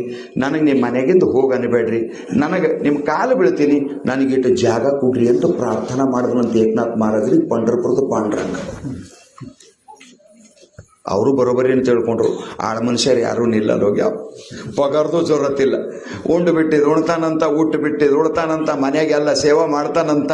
ಭಾರಿ ಸಿಕ್ತಿದ್ದು ಗಿರಾಕಿ ಅಂದ್ರು ಅವ್ರು. ಇವನಿಗೆ ಇಟ್ಕೊಂಡ್ರೆ ಸಾಕಾಗ್ಯದ, ಅವ್ರಿಗೆ ಯಾರ ಸಿಕ್ಕರೆ ಸಾಕಾಗ್ಯದ. ಮಸ್ತ್ ನಡೀತದ. ದಿನ ನೀರು ತರವ, ಅಡಿಗೆ ಮಾಡವ, ಕೆಲಸ ಎಲ್ಲ ಅವನೇ ಮಾಡವ. ಎಷ್ಟು ರೀ? 12 ವರ್ಷ. ಬಂಗಾಲದೊಳಗೊಬ್ಬರು ಮಹಾತ್ಮರಾಗಿ ಹೋಗ್ಯಾರ, ಚೈತನ್ಯ ಮಹಾಪ್ರಭುಗಳಂತ. ನಿತ್ಯಾಯಿ ನಿಮಾಯಿ ಅಂತ ಅವ್ರ ಹೆಸರು. ಅವ್ರ ಅಣ್ಣೊಬ್ಬ ಅವ ಹಿಮಾಲಯದೊಳಗೆ ಅದು ತಪಸ್ಸು ಮಾಡಿ ಯಾರೋ ಒಬ್ಬರು ಮಹಾತ್ಮರು ಹೇಳಿದ್ರಂತ, ಪಂಢರಪುರ ಪಾಂಡುರಂಗನ ದರ್ಶನ ಮಾಡಿ. ಪೂರಿ ಜಗನ್ನಾಥನು ಕೃಷ್ಣನೇ, ಪಂಢರಪುರದ ಪಾಂಡುರಂಗನು ಕೃಷ್ಣನೇ, ವಿಷ್ಣುವಿನ ಅವತಾರೆ, ಅಲ್ಲಿಗೆ ಹೋಗು ಅಂದಾಗ ಉತ್ತರದಿಂದ ಇಲ್ಲಿಗೆ ಬರ್ತಾನೆ ಪಂಢರಪುರಕ್ಕೆ. ಮಹಾನ್ ತಪಸ್ವಿ, ಮಹಾನ್ ಯೋಗಿ. ಪಂಢರಪುರದಾಗ ಬಂದು ಗುಡಿ ಎದುರು ಕೂಡ್ತಾ ಇದ್ದಾನ. ಪಾಂಡುರಂಗನ ದರ್ಶನ ಇಲ್ಲ. 1 ದಿವಸ ಹೋಯ್ತು, 2 ದಿವಸ ಹೋಯ್ತು. ಚಂದ್ರಭಾಗದಾಗ ಸ್ನಾನ ಮಾಡಬೇಕು, ಮತ್ತೆ ಬಂದು ಕೂಡಬೇಕು. ನದಿಯಾಗ ಸ್ನಾನ ಮಾಡಬೇಕು, ಮತ್ತೆ ಬಂದು ಕೂಡಬೇಕು. ಪಾಂಡುರಂಗನ ದರ್ಶನ ಇಲ್ಲ. 3 ದಿವಸ ಉಪವಾಸ ಉಳ್ದ. ದರ್ಶನ, ನಾ ಅಲ್ಲಿಂದ ಬಂದಿದೆ ದರ್ಶನ ಸಲುವಾಗಿ, ದರ್ಶನ ಆಗಿ ಬದುಕುಳಿಬೇಕು, ಇಲ್ಲ ಅಂದ್ರೆ ಸಾಯ್ಬೇಕು ನಿಶ್ಚಯ ಮಾಡ್ದವ. ಅವತ್ತು ರಾತ್ರಿ ರುಕ್ಮಿಣಿ ಕನಸಿನೊಳಗೆ ಬಂದು, ಯಾವ ಪಾಂಡುರಂಗನಿಗಾಗಿ ನೀನು ದರ್ಶನಕ್ಕಾಗಿ ಹಪಾಪಿಸ್ತೋ ಆ ಪಾಂಡುರಂಗ ಈ ಪಂಢರಪುರದಾಗ ಇಲ್ಲ, ಬರೀ ಕಲ್ಲದ, ನೀ ಹೋಗಲ್ಲಿ. ಏನಪ್ಪ ಅಂದ್ರೆ ಏಕನಾಥ್ ಮಹಾರಾಜರಂತ ಪೈಠಾಣದೊಳಗೆ ಅದಾರ, ಅವ್ರ ಮನೆಯೊಳಗೆ ಪಾಂಡುರಂಗ ಅದನ್ನು ಹೋಗಲಿಗೆ ಅಂದಾಗ ಓಡ್ಕೊಂತ ಬರ್ತಾ ಅದನಲ್ಲಿ. ಬಂದು ಕೇಳ್ತಾ ಇದ್ದಾನೆ ಏಕನಾಥ್ ಮಹಾರಾಜರಿ, ಇವನು ಗೋದಾವರಿ ನದಿಗೆ ನೀರಿಗೆ ಹೋಗಿದ್ದಾನ ಶ್ರೀಖಂಡ್ಯ. ಇಲ್ಲಿ ಮನೆಗೆ ಬಂದು ಕೇಳ್ತಾ ಇದ್ದಾನ, ನಿಮ್ಮ ಮನ್ಯಾಗ ಶ್ರೀಖಂಡ್ಯ ಅಂತ ಅದಾನಂತ. ಅವ ಎಲ್ಲೇನ ಇವ್ರು ಎದೆ ಧಡಲ್ಲ ಅಂತ ಇಬ್ಬರದು, ಏಕನಾಥ್ ಮಹಾರಾಜು ಗಿರಿಜಾದೇವಿದು. ಈ ದಿನ ಪುಕ್ಷಟೆ ಪಗಾರ ಇಲ್ದೇನೆ ದುಡಿಲತ್ತೀನು, ಇವು ಯಾರ ಸಂಬಂಧಿಕರನ್ನು ಎಳ್ಕೊಂಡು ಹೋಯ್ತಾರೇನೋ ಮುಂದೆ ನಮ್ಮ ಗತಿ ಹಂಗ ಅಂತ. ಆಗ ಅವ್ರು ಹೇಳಿದ್ರಂತ, ಹೌದು 12 ವರ್ಷದಿಂದ ನಮ್ಮ ಮನೆಯೊಳಗೆ ಅದಾನ, ಸೇವೆ ಮಾಡ್ಕೋತಾ ಅದಾನ, ನೀವೇನಾಗ್ಬೇಕು ಅವನಿಗೆ ಅಂತ ಕೇಳಿದ್ರಂತ. ನಾವೇನಾಗಬೇಕು ಅಂದ್ರೆ ನಾವು ಅವ್ರ ಭಕ್ತರಾಗಬೇಕು ಅಂದ್ರಂತ. ಅವ ಮಹಾತ್ಮ ಹೇಳ್ತಾನೆ, ನಾನು ಅವನ ಭಕ್ತ ಆಗಬೇಕು. ಆ ಪರಮಾತ್ಮನ ಪಾದ ಎಂದು ಸಿಕ್ಕವಂತ ಆಜೀವನ ಬ್ರಹ್ಮಚಾರಿಯಾಗಿ ಇಡೀ ಭಾರತ ಬರಿಗಾಲಿನಿಂದ ತಿರುಕೊಂತ ಹಗಲೋ ರಾತ್ರಿ ಪಾಂಡುರಂಗ ವಿಠಲ ಅಂತ ಭಜನೆ ಮಾಡ್ತಾ ಇದ್ದೀನಿ. ಆ ದೇವರು ನನ್ನ ಆಯುಷ್ಯದ ಹೊತ್ತು ಮುಳುಗಾಕ ಬಂದದ. ಈಗ 65 ವರ್ಷ ವಯಸ್ಸದ ನನಗೆ. ಇನ್ನು ಮುಂದೆ ಎಷ್ಟು ದಿನ ಇರ್ತೀನೋ ಗೊತ್ತಿಲ್ಲ. ಪಾಂಡುರಂಗನ ದರ್ಶನ ಆಗಿಲ್ಲ. ಅವ ಬೇರೆ ಯಾರು ಅಲ್ಲ, ಪಂಢರಪುರದ ಪಾಂಡುರಂಗ ನಿಮ್ಮ ಮನೆಯೊಳಗೆ ಅದನ. ಸಾಕ್ಷಾತ್ ರುಕ್ಮಿಣಿ ನನಗೆ ಹೇಳಿದಾಳ, ಅವ ಶ್ರೀಖಂಡ್ಯ ಅಲ್ಲ ಪಾಂಡುರಂಗ. ಆ ಸಮಯದೊಳಗೆ ಉರುಳ್ಯಾಡಳಕ್ಕೆ ಚಾಲು ಮಾಡಿದ್ರಂತ. ನಾವು ಎಂಥ ಅಪರಾಧ ಮಾಡಿದೇವಿ, ನಾವು ಎಂಥ ಪಾಪದ ಕೆಲಸ ಮಾಡಿದೇವಿ. ಯಾವ ಪರಮಾತ್ಮನನ್ನ ಕಾಣುವ ಸಲುವಾಗಿ ಜನ್ಮಾಂತರದೊಳಗೆ ತಪಸ್ಸು ಮಾಡ್ತಾರೆ. ಹರನೇ ನೀ ನನಗೆ ಗಂಡನಾಗಬೇಕೆಂದು ಅನಂತ ಕಾಲ ತಪ್ಪಿಸಿರಬೇಕು ಅಕ್ಕ ಮಹಾದೇವಿ ತಾಯಿ. ನೀ ನನಗೆ ಗುರುವಾಗಬೇಕೆಂದು ಅನಂತ ಕಾಲ ತಪ್ಪಿಸಿದ್ದೇನಯ್ಯ. ಪಂಚಾಕ್ಷರಿ ಗವಾಯಿಗಳು, ಪುಟ್ಟರಾಜ ಗವಾಯಿಗಳನ್ನ ಕುರಿತು ಪದ್ಯ ಬರೀತಾರೆ. ಹೇ ಪರಮಾತ್ಮ, ನೀ ನನಗೆ ಸಿಗಲಿ ಅಂತ ತಿಳ್ಕೊಂಡು ಅನಂತ ಜನ್ಮದೊಳಗೆ ತಪಸ್ಸು ಮಾಡಿದವ್ರಿಗೆ ಜನ್ಮಾಂತರದೊಳಗೆ ತಪಸ್ಸು ಮಾಡಿದ್ರು ದರ್ಶನ ಕೊಡ್ಲಾರ್ದಂಥ ಪರಮಾತ್ಮ 12 ವರ್ಷ ನಮ್ಮ ಮನೆಯಾಗ ಇಳಿದ್ರು. ಪಗಾರ ಇಲ್ದ ಆಳಿಗೆ ದುಡಿಸ್ಕೊಂಡಂಗೆ ದುಡಿಸ್ಕೊಂಡೇವಿ. ಎಷ್ಟು ಸಾರಿ ಸಿಟ್ಟಿಗೆ ಬಂದೆವು, ಎಷ್ಟು ಸಾರಿ ಬೈದೆವು, ಎಷ್ಟು ಸಾರಿ ಅವನ ಮನಸ್ಸಿಗೆ ನೋವು ಆಗುವಂಗೆ ಮಾತಾಡಿದೆವು. ಯಾವ ಮಾತು ಒಜ್ಜಿ ತಿಳ್ಕೊಳ್ಳಾರ್ದಂಗೆ ನಮ್ಮ ಮನೆಯೊಳಗೆ ಉಳಿದು ಇಷ್ಟು ಮಾಡಿದೆ. ಹೇ ಪರಮಾತ್ಮ ಕ್ಷಮ ಮಾಡು, ಹೇ ಪರಮಾತ್ಮ ಕ್ಷಮ ಮಾಡು ಅಂತ ಏಕನಾಥ್ ಮಹಾರಾಜರು ಹೊರಳ್ಯಾಡಿ ಅಳುವಂಥ ಸಮಯದೊಳಗೆ, ಗಿರಿಜಾದೇವಿ ಹೊರಳ್ಯಾಡಿ ಅಳುವಂಥ ಸಮಯದೊಳಗೆ ಪಾಂಡುರಂಗ ಕುಲು ನಕ್ಕೊಂತ ದರ್ಶನ ಕೊಟ್ಟನಂತ. ಆಗ ಎರಡೂ ಕೈ ಎತ್ತಿ ಏಕನಾಥ್ ಮಹಾರಾಜರಿಗೆ ಎತ್ಕೊಂಡು ಎದಿಗೆ ಹಚ್ಕೊಂಡು ಆಗ ಪರಮಾತ್ಮ ಮೈದಡುತ್ತಾನಂತ, ಅಲ್ಪ ನೀ ಭಕ್ತಿದ್ದಿ, ನೀ ನನ್ನ ಸೇವಾ ಭಾಳ ಮಾಡಿದಿ, ನಾನಿನ್ನ ಸೇವಾ ಮಾಡ್ಬೇಕಂತ ಹೆಸರು ಬೇರೆ ಇಟ್ಕೊಂಡು ನೀನು ಮನೆಗೆ ಬಂದು ದುಡ್ದಿನಪ್ಪ, ನಾನು ಉದ್ಧಾರ ಆಗಬೇಕಲ್ಲ ಅಂದನಂತ ಪರಮಾತ್ಮ. ಮಾತಿನ ಕಲ್ಪನಾ ಆಗಿರ್ಬೇಕು ನಿಮಗೆ. ಅಂದ್ರೆ ಭಕ್ತಿ ಏಟು ದೊಡ್ಡವಿದ್ದಿರಬೇಕು, ಭಕ್ತನ ಕಿಮ್ಮತ್ತು ಏನಿದ್ದಿರ್ಬೇಕು ಜಗತ್ತಿನೊಳಗ. ಪರಮಾತ್ಮನ ಧ್ಯಾನ ಚಿಂತನದೊಳಗೆ ಭಗವಂತನನ್ನು ಪೂಜಿಸಿ, ಭಗವಂತನನ್ನು ಅರ್ಚಿಸಿ, ಭಗವಂತನನ್ನು ಸ್ತುತಿಸಿ, ಭಗವಂತನ ಕೀರ್ತನೆಯನ್ನ ಮಾಡಿ ಒಟ್ಟು 9 ಪ್ರಕಾರ ಭಕ್ತಿ ಆದವು. ಶ್ರವಣ, ಕೀರ್ತನ, ಪಾದಸೇವನ, ದಾಸ್ಯ, ಸಖ್ಯ, ಆತ್ಮನಿವೇದನ, ಅರ್ಚನಾದಿಗಳು ಎಷ್ಟು ಅಂದ್ರೆ ಟೋಟಲ್ 9 ಪ್ರಕಾರ ಭಕ್ತಿ ಆದವು. ಭಕ್ತ 9 ಪ್ರಕಾರದ ಭಕ್ತಿ ಒಂದು ಮುಖ್ಯ ಮಾಡಿದ್ರು ಸಹಿತ ಉಳಿದಿವೆಲ್ಲ ಅದರ ಜೊತೆಗೆ ಇರ್ತಾವ. ಆ ಎಲ್ಲ ಭಕ್ತಿಗಳನ್ನ ಮಾಡಿ ಮಾಡಿ ಮಾಡಿ ಭಗವಂತನ ಭಾವಾವೇಶದೊಳಗೆ ತನ್ಮಯನಾಗಿ ಪರಮಾತ್ಮನನ್ನ ಪೂಜಿಸಿ ಪ್ರಪಂಚವನ್ನ ಮರಿತಾನ, ಪರಮಾತ್ಮನ ಧ್ಯಾನಿಸುತ್ತ ಪ್ರಪಂಚವನ್ನ ಮರಿತಾನ, ಪರಮಾತ್ಮನನ್ನ ನೋಡ್ತಾ ಪ್ರಪಂಚವನ್ನ ಮರಿತಾನ, ಪರಮಾತ್ಮನ ಪಾರಾಯಣ ಮಾಡ್ಕೊಂತ ಪ್ರಪಂಚವನ್ನ ಮರಿತಾನ, ಪರಮಾತ್ಮನ ಧ್ಯಾನ ಮಾಡ್ಕೊಂತ ಪ್ರಪಂಚವನ್ನ ಮರಿತಾನ. ಕೇವಲ ಪರಮಾತ್ಮನೇ ಪರಮಾತ್ಮ, ಪರಮಾತ್ಮನೇ ಪರಮಾತ್ಮ. ಅವನ ಭಾವ ಹಿಂಗಾಗಿರ್ತದ. ಎತ್ತೆತ್ತ ನೋಡಿದತ್ತ ನೀನೇ ದೇವ, ಸಕಲ ವಿಸ್ತಾರದ ರೂಹು ನೀನೇ ದೇವ, ವಿಶ್ವತೋ ಮುಖ ನೀನೇ ದೇವ, ವಿಶ್ವತೋ ಪಾದ ನೀನೇ ದೇವ, ವಿಶ್ವತೋ ಚಕ್ಷು ನೀನೇ ದೇವ ಅನ್ನುವ ಭಾವದ ಉನ್ಮತ ಸ್ಥಿತಿಯೊಳಗೆ ಪ್ರಪಂಚದೊಳಗೆ ವಿಹರಿಸುವಂಥ ಮಹಾಯೋಗಿ ಅವನ ಮ್ಯಾಲಿನ ಗಾಳಿ ಹಾಯ್ದು ಬಂದು ನಮ್ಮ ಮೈಗೆ ಸ್ಪರ್ಶ ಆಯ್ತು ಅಂದ್ರೆ ಅನಂತ ಜನ್ಮದ ಪಾಪ ನಾಶ ಆಗ್ತದೆ. ವಿಚಾರ ಮಾಡ್ರಿ, ಇದು ಸಾಮಾನ್ಯ ಅಲ್ಲ.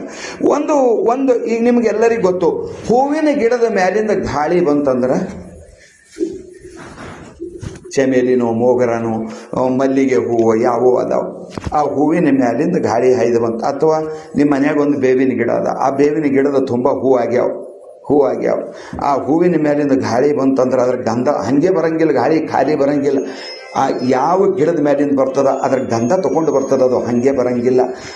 ಅದು ತೊಗೊಂಡು ಹೆಂಗೆ ಬರ್ತದೋ ಹಂಗೆ ಸಂತನ ಮ್ಯಾಲಿಂದ ಹಾಯ್ದು ಬಂದಿದ್ದ ಗಾಳಿ ನಮ್ಮ ಶರೀರಕ್ಕೆ ಸೋಂಕುತ್ತು ಅಂದ್ರೆ ಶರೀರದಿಂದ ಮಾಡಿದ ಪಾಪ, ಅವನ ಮಾತು ನಮ್ಮ ಮನಸ್ಸಿನಾಗ ಇಳಿದು ಅಂದ್ರೆ ಮನಸ್ಸಿನ ಪಾಪ, ಅವನ ದೃಷ್ಟಿ ನಮ್ಮ ಮ್ಯಾಲೆ ಬಿತ್ತು ಅಂದ್ರೆ ನಮ್ಮ ಭಾವದ ಪಾಪ. ಇವೆಲ್ಲ ನಿವಾರಣೆ ಆಗ್ತಾವಂತ ತಿಳ್ಕೊಂಡೆ ಎತ್ತಾಗಿ ತೊತ್ತಾಗಿ ಹಿತ್ತಲದ ಮರವಾಗಿ ಮತ್ತೆ ಪಾದಕ್ಕೆ ಕೆರವಾಗಿ ಗುರುವಿನ ಹತ್ತಿರ ಇರು ಎಂದ ಸರ್ವಜ್ಞ. ಇಷ್ಟೊಂದು ಕಿಮ್ಮತ್ತಿನ ಮಾತು ಸಂತರ ಮಾತಿ ಕೊಟ್ಟಿದಾರ ತಿಳಿದವರು, ಬಲ್ಲವರು, ಜ್ಞಾನಿಗಳು. ಅದರ ಸಲುವಾಗಿ ಶರೀರದ ಸಾರ್ಥಕತೆ ಎದರೊಳಗದ ಅಂದ್ರೆ ಸಂತರ ದರ್ಶನದೊಳಗೆ. ಈ ಶರೀರದ ಸಾರ್ಥಕತೆ ಎದರೊಳಗದ ಅಂದ್ರೆ ಸತ್ಸಂಗದೊಳಗೆ. ಈ ಶರೀರದ ಸಾರ್ಥಕತೆ ಎದರೊಳಗದ ಅಂದ್ರೆ ಸಂತರ ಸೇವಾದೊಳಗೆ. ಯಾವ ಮನುಷ್ಯ ಸಂತರ ಸಂಘದೊಳಗೆ ಸದಾ ಇರ್ತಾನ ಆ ಮನುಷ್ಯನ ಭಾವ ಬದಲಾವಣೆ ಆಗ್ತದ. ಪ್ರಪಂಚದೊಳಗೆ ಸಂತರ ತಾಯಿ ಇದ್ದಂಗೆ ನಮಗೆ ಗೊತ್ತಾಗಂಗಿಲ್ಲದು. ಸಂತರಂದ್ರೆ ತಾಯಿ ಇದ್ದಂಗೆ. ಮನೆ ತುಂಬ ಹೆಣ್ಮಕ್ಳು ಅದಾರ, ತಾಯಿನೂ ಅದಾಳ ಅದರೊಳಗೆ.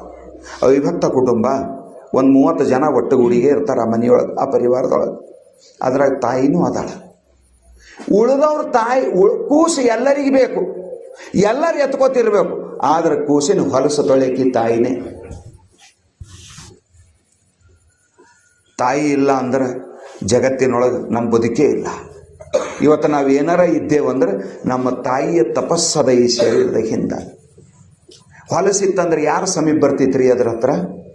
ಅದಕ್ಕೆ ಚಂದ ತಿಕ್ಕಿ ತೀಡಿ ತೊಳೆದು ಅದ್ರ ಮಲವೆಲ್ಲ ತೆಗೆದು ತೊಳೆದು ಹಾಕಿ ಅದಕ್ಕೆ ಮತ್ತೆ ಸ್ನಾನ ಮಾಡಿಸಿ ಅದಕ್ಕೆ ಸ್ನೋ ಪೌಡರ್ ಎಲ್ಲ ಹಚ್ಚಿ ಅದಕ್ಕೆ ಅದೇನೋ ತಿಕ್ಲಿ ಎಲ್ಲ ಹಚ್ಚಿ ಅದಕ್ಕೆಲ್ಲ ಅಲಂಕಾರ ಮಾಡಿದಳು ಅಂದ್ರೆ ಹಾದಿಗೆ ಹೋಗೋರು ಸಹಿತ ಅದಕ್ಕೆ ಎತ್ಕೋಬೇಕಂತಾರೆ. ಹ್ಯಾಂಗ ತಾಯಿ ತನ್ನ ಮಗುವಿನ ಬಗ್ಗೆ ಏನೊಂದು ವಿಚಾರ ಮಾಡಲಾರ್ದಂಗೆ ಅದರ ದೋಷಗಳೆಲ್ಲ ಅದರ ಹೊಲಸೆಲ್ಲ ಸ್ವಚ್ಛ ಮಾಡ್ತಾಳೋ, ತಾಯಿ ಶರೀರದ ಹೊಲಸು ಸ್ವಚ್ಛ ಮಾಡಿದ್ರೆ ಸಂತ ರೂಪ ತಾಯಿ ನಮ್ಮ ಮನಸ್ಸಿನ ಹೊಲಸು ಸ್ವಚ್ಛ ಮಾಡ್ತಾನೆ. ಸ್ಥೂಲ ಶರೀರದ ಹೊಲಸು ತಾಯಿ ಸ್ವಚ್ಛ ಮಾಡಿದರ ಸೂಕ್ಷ್ಮ ಶರೀರದ ಹೊಲಸು ಸಂತ ಸ್ವಚ್ಛ ಮಾಡ್ತಾನೆ. ನಮ್ಮ ಮನಸ್ಸು ಪವಿತ್ರ ಯಾರಿಂದ ಆಗ್ತದ ಅಂದ್ರೆ ಸಂತರಿಂದ ಆಗ್ತದ. ನಮ್ಮಲ್ಲೊಬ್ಬರು ಸಿದ್ಧಪ್ರಭು ಮಹಾರಾಜರಂತ ಮಹಾತ್ಮರಾಗಿ ಹೋಗಿದ್ದಾರೆ. ಅವರೊಂದು ಪದ್ಯ ಬರೀತಾರೆ. ಎಲ್ಲೋ ಮನುಜ ಚಿತ್ತಿಟ್ಟು ಕೇಳು ನೀ ಗುರು ಹಿರಿಯರ ವಾಣಿ, ಮಾಯದ ಮನಸ್ಸಿಗೆ ಮರ್ದನ ಮಾಡ್ಲಿಕ್ಕ ಜ್ಞಾನದ ಮುಗುರಾಣಿ. ಎಂಥ ಮಾತ್ರಿ, ಚಿತ್ತಿಟ್ಟು ಕೇಳಿ ನೀನು. ಅದ್ರಾಗೊಂದು ಮಾತು ಬರೀತಾರೆ, ಮನಸ್ಸು ತೊಳೆಯಲಕ ದಿನಸು ಏನು ಬೇಕು ಜಾನಿಸು ನೀ ತರಣಿ. ಮನಸ್ಸು ಸ್ವಚ್ಛ ಆಗ್ಬೇಕು. ಪರಮಾತ್ಮ ಧೂರಿಲ್ಲ, ಮನಸ್ಸು ಮಲಿನ. ಪ್ರಪಂಚದೊಳಗ ಎಲ್ಲಕ್ಕಿಂತ ಸಮೀಪ ನಮಗೆ ಯಾರು ಅಂದ್ರೆ ಪರಮಾತ್ಮ. ಗಂಡಲ್ಲ, ಹೆಂಡತಿ ಅಲ್ಲ, ಮಕ್ಕಳಲ್ಲ, ಮೊಮ್ಮಕ್ಕಳಲ್ಲ, ಅವ್ವ ಅಲ್ಲ, ಅಪ್ಪ ಅಲ್ಲ. 9 ತಿಂಗಳು ಹೊಟ್ಟೆಗೆ ಇಟ್ಕೊಂಡಾಳ ತಾಯಿ. ಅದಕ್ಕೆ ಹಾಡು ಹಾಡ್ತೇವೇನಂತ, ಭೂಮಿಗಿಂತ ನಿನ್ನ ತೂಕ ಹೆಚ್ಚು ನೋಡೆ ತಾಯಿಯಮ್ಮ, ತಾಯಿ ನಿನ್ನ ಉಪಕಾರವನ್ನು. ನಿಮ್ಮೂರಾಗ ಹಾಡ್ತೀರಿ? ಇಲ್ಲಿದು ಹಾಡು ಎಲ್ಲ ಊರಾಗ ಹಾಡ್ತಾರೆ. ನಿಮ್ಮ ಊರಾಗ ಯಾಕೆ? ಎಲ್ಲ ಊರಾಗ ಹಾಡ್ತಾರೆ. 9 ತಿಂಗಳ ಹೊಟ್ಟೆಗೆ ಇಟ್ಟುಕೊಂಡ ಸಲುವಾಗಿ ತಾಯಿ ಉಪಕಾರ ಹಾಡ್ತೇವಿ. ನಾವು ಎಲ್ಲಿದ್ದೇವಂತೀರಿ? ಈಶಾವಾಸ್ಯಮಿದಂ ಸರ್ವಂ ಯತ್ ಕಿಂಚಿತ್ ಜಗತ್ಯಾಂ ಜಗತ್ತೇನ ತ್ಯಕ್ತೇನ ಭುಂಜಿತ ಮಾಗೃದ ಕಶಶ್ವೇದನಮಂತ ಈಶಾವಾಸ್ಯ ಉಪನಿಷತ್ ಹೇಳ್ತದ.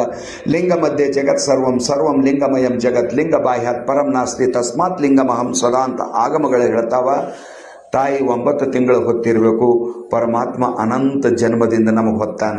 ಆ ಪರಮಾತ್ಮನಿಗೆ ಮರತೇವಿ ಅಂದ್ರೆ 9 ತಿಂಗಳು ಇಟ್ಕೊಂಡೊಳದೆ ಭೂಮಿಗಿಂತ ಹೆಚ್ಚಿಗೆ ತೂಕ ಅದ. ಅಂದಮೇಲೆ ಎಂದು ಹುಟ್ಟಲಕ್ಕೆ ಚಾಲು ಮಾಡಿದೆವು ಅಂದಿನಿಂದ ಪರಮಾತ್ಮನ ಉದರದೊಳಗೆ ಇದ್ದೇವು ನಾವು. ಆ ಪರಮಾತ್ಮ ನಮಗೆ ಹೆಂಗೆ ಸಹನ ಮಾಡ್ಲತ್ತಿರ್ಬೇಕು ವಿಚಾರ ಮಾಡಿ.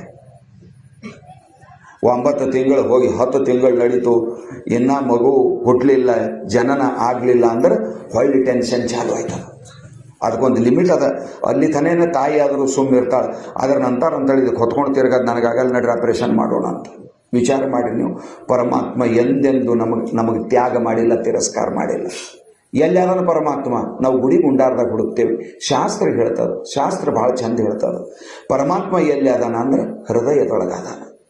ಶರಣ ಜನರ ಸದು ಹೃದಯ ನಳಿನದೊಳು ಪರಿಶೋಭಿಸುತ್ತಿರುವುದು ನಿನ್ನ ಪಾದ, ಹರ ಹರ ಗುರು ಶಂಭುಲಿಂಗ ನಿನ್ನ ದಿವ್ಯ ಪಾದ. ಪರಮಾತ್ಮ ಎಲ್ಲಿ ಅದಾನ? ಹೃದಯದೊಳಗದಾನ. ಸ್ಮೃತಿ ಪ್ರಮಾಣದ ಇದಕ್ಕೆ ಭಗವಂತನ ಗೀತೆಯ ಪ್ರಮಾಣದ. ಹೃದಯರ್ಜುನ ತಿಷ್ಠಾಮಿ ಬ್ರಾಹ್ಮ್ಯಾಂ ಸರ್ವಭೂತಾನಿ ಯಂತ್ರಾರೂಢಾನಿ ಮಾಯೆಯ. ಹೇ ಅರ್ಜುನ, ಹೃದಯದೊಳಗಿದ್ದೀನಿ ನಾನು, ಸರ್ವ ಜೀವರ ಹೃದಯದೊಳಗಿದ್ದೀನಿ. ಕಣ್ಣಿಗೆ ಕಣ್ಣಾಗಿದ್ದೀನಿ, ಕಿವಿಗೆ ಕಿವಿ ಆಗಿದ್ದೀನಿ, ಮೂಗಿಗೆ ಮೂಗಾಗಿದ್ದೀನಿ, ನಾಲಿಗೆ ಹಿಂದೆ ನಾಲಿಗೆ ಆಗಿದ್ದೀನಿ, ಪ್ರಾಣದ ಹಿಂದೆ ಪ್ರಾಣ ನಾನಾಗಿದ್ದೀನಿ. ಈ ಶರೀರಕ್ಕೆ ಹೊತ್ತುಕೊಂಡು ತಿರುಗವನೇ ನಾನಾಗಿದ್ದೀನಿ. ಅಹಂ ವೈಶ್ವಾನರೋ ಭೂತ್ವ ಪ್ರಾಣಿನಾಂ ದೇಹಮಾಶ್ರಿತ ಪ್ರಾಣಾಪಾನ ಸಮಾಯುಕ್ತಂ ಪಚಾಮ್ಯನ್ನಂ ಚತುರ್ವಿಧಂ. ಈ ಶರೀರ ನಿರ್ಮಾಣ ನಾ ಮಾಡ್ತೀನಿ ಅಂತ ಪರಮಾತ್ಮ. ಭಗವದ್ಗೀತೆಯ 13ನೇ ಅಧ್ಯಾಯದ ಹೆಸರೇ ಅದ ಕ್ಷೇತ್ರಜ್ಞ ಅಧ್ಯಾಯ. ಅದಕ್ಕೆ ಬಹಳ ಮಜಾ ಹೇಳಿ ನಾವು. ಕ್ಷೇತ್ರಜ್ಞಂಚಾಪಿ ಮಾಂ ವಿದ್ಧಿ ಸರ್ವಕ್ಷೇತ್ರೇಶು ಭಾರತ. ಎಂತ ಮಾತ್ರಿ. ಶರೀರ ಅನ್ನೋದು ಕ್ಷೇತ್ರದ, ಇದರೊಳಗೆ ಕ್ಷೇತ್ರಜ್ಞನಾಗಿ ನಾನು ಒಳಗಿದ್ದೀನಿ. ಶರೀರದೊಳಗೆ ನಾನಿದ್ದೀನಿ. ಸರ್ವ ಜೀವರ ಹೃದಯದೊಳಗೆ ನಾನೇ ಅದೀನಿ. ಪ್ರಾಣ ರೂಪದಿಂದ ನಾನೇ ಅದೀನಿ, ಜೀವರೂಪದಿಂದ ನಾನೇ ಅದೀನಿ. ನಾನಿಲ್ಲ ಅಂದ್ರೆ ಶರೀರ ಇಲ್ಲ, ನಾನಿಲ್ಲ ಅಂದ್ರೆ ಜೀವರುಗಳಿಲ್ಲ. ಹ್ಯಾಂಗ ಕನ್ನಡಿ ಯಾವುದರ ಇರಲಿ, ಅದು ಬೆಲ್ಜಿಯಂದರ ಇರಲಿ, ಜಪಾನ್ದರ ಇರಲಿ, ಭಾರತದರ ಇರಲಿ, ಯಾವ ದೇಶದರ ಇರಲಿ, ಅದು ಫಾರಿನ್ದೇ ಇರಲ್ದಕ್ಕೆ ನಮ್ಮ ಮನೆ ಕನ್ನಡಿ. ಮನುಷ್ಯ ಹೋಗಿ ಎದುರು ನಿಲ್ಲತನ ಒಳಗೆ ಪ್ರತಿಬಿಂಬ ಬೀಳಂಗಿಲ್ಲ. ಕನ್ನಡಿ ಎಂಥದರ ಇರಲಿ, ಕನ್ನಡಿ ಇದ್ದಂಗೆ ಅಂತಃಕರಣ, ಬಿಂಬ ಪರಮಾತ್ಮ, ಪ್ರತಿಬಿಂಬ ಜೀವ. ಇದು ಬಹಳ ಮಜಾದ ಶಾಸ್ತ್ರದೊಳಗೆ. ಅದರ ಸಲುವಾಗಿ ಬಲ್ಲ ಜ್ಞಾನಿಗಳು ಹೇಳ್ತಾ ಇದ್ದಾರ, ಪರಮಾತ್ಮ ಸಂತರ ಹೃದಯದೊಳಗೆ ಪ್ರಕಟ ರೂಪದಿಂದ ಇರ್ತಾನೆ. ದೇವ್ರು ಎಲ್ಲರೊಳಗದಾನ. ದೇವ್ರು ಎಲ್ಲರೊಳಗದಾನ. 2 ರೀತಿ ಇರ್ತಾನ. ಸಂತರ ಹೃದಯದೊಳಗೆ ಪ್ರಕಟ ರೂಪದಿಂದ ಇರ್ತಾನ, ಸಂಸಾರಿ ಹೃದಯದೊಳಗೆ ಅಪ್ರಕಟ ರೂಪದಿಂದ. ಸಂತಗ ನನ್ನೊಳಗೆ ಪರಮಾತ್ಮ ಆದಾನ ಅಂತ ಗೊತ್ತದ. ಅದಕ್ಕೆ ಬಸವಣ್ಣವರು ಅಂದರು, ಕಾಲೇ ಕಂಬ ದೇಹವೇ ದೇಗುಲ ಶಿರವೇ ಹೊನ್ನ ಕಳಸವಯ್ಯ, ಸ್ಥಾವರ ಕಳಿವುಂಟು ಜಂಗಮ ಕಳಿವಿಲ್ಲ. ತುಕಾರಾಮ್ ಹೇಳಿದ್ರು, ಕಾಯಹಿ ಪಂಡರಿ ಆತ್ಮಃ ವಿಠಲ. ನನ್ನೊಳಗೆ ಪರಮಾತ್ಮ ವಿಠಲ ಅದನ. ಬಸವಣ್ಣನವರು ಹೇಳಿದ್ರು, ಕೂಡಲ ಸಂಘ ನನ್ನೊಳಗೆ ಅದನ. ಸರ್ವಭೂಷಣರ ಪದ್ಯ ಕೇಳಿರ್ಬೇಕು ನೀವು. ಶ್ರೀಗಿರಿಯ ಸುಕ್ಷೇತ್ರಕ್ಕೆಂದು ಹೋಗಿ ಯಾತ್ರವ ಮಾಡಿ ಬಂದೆ, ಶ್ರೀಗಿರಿಯು ಶರೀರದೊಳುಂಟೋ ಓಂ ಶ್ರೀ ಗುರು ಸಿದ್ಧ, ಯೋಗಿ ಜನರ ಮರ್ಮ ಬ್ಯಾರುಂಟೋ. ಪರಮಾತ್ಮ ಒಳಗದಾನ, ಹೃದಯದೊಳಗ. ಸಂತರ ಹೃದಯದೊಳಗೆ ಪ್ರಕಟ ಆದ.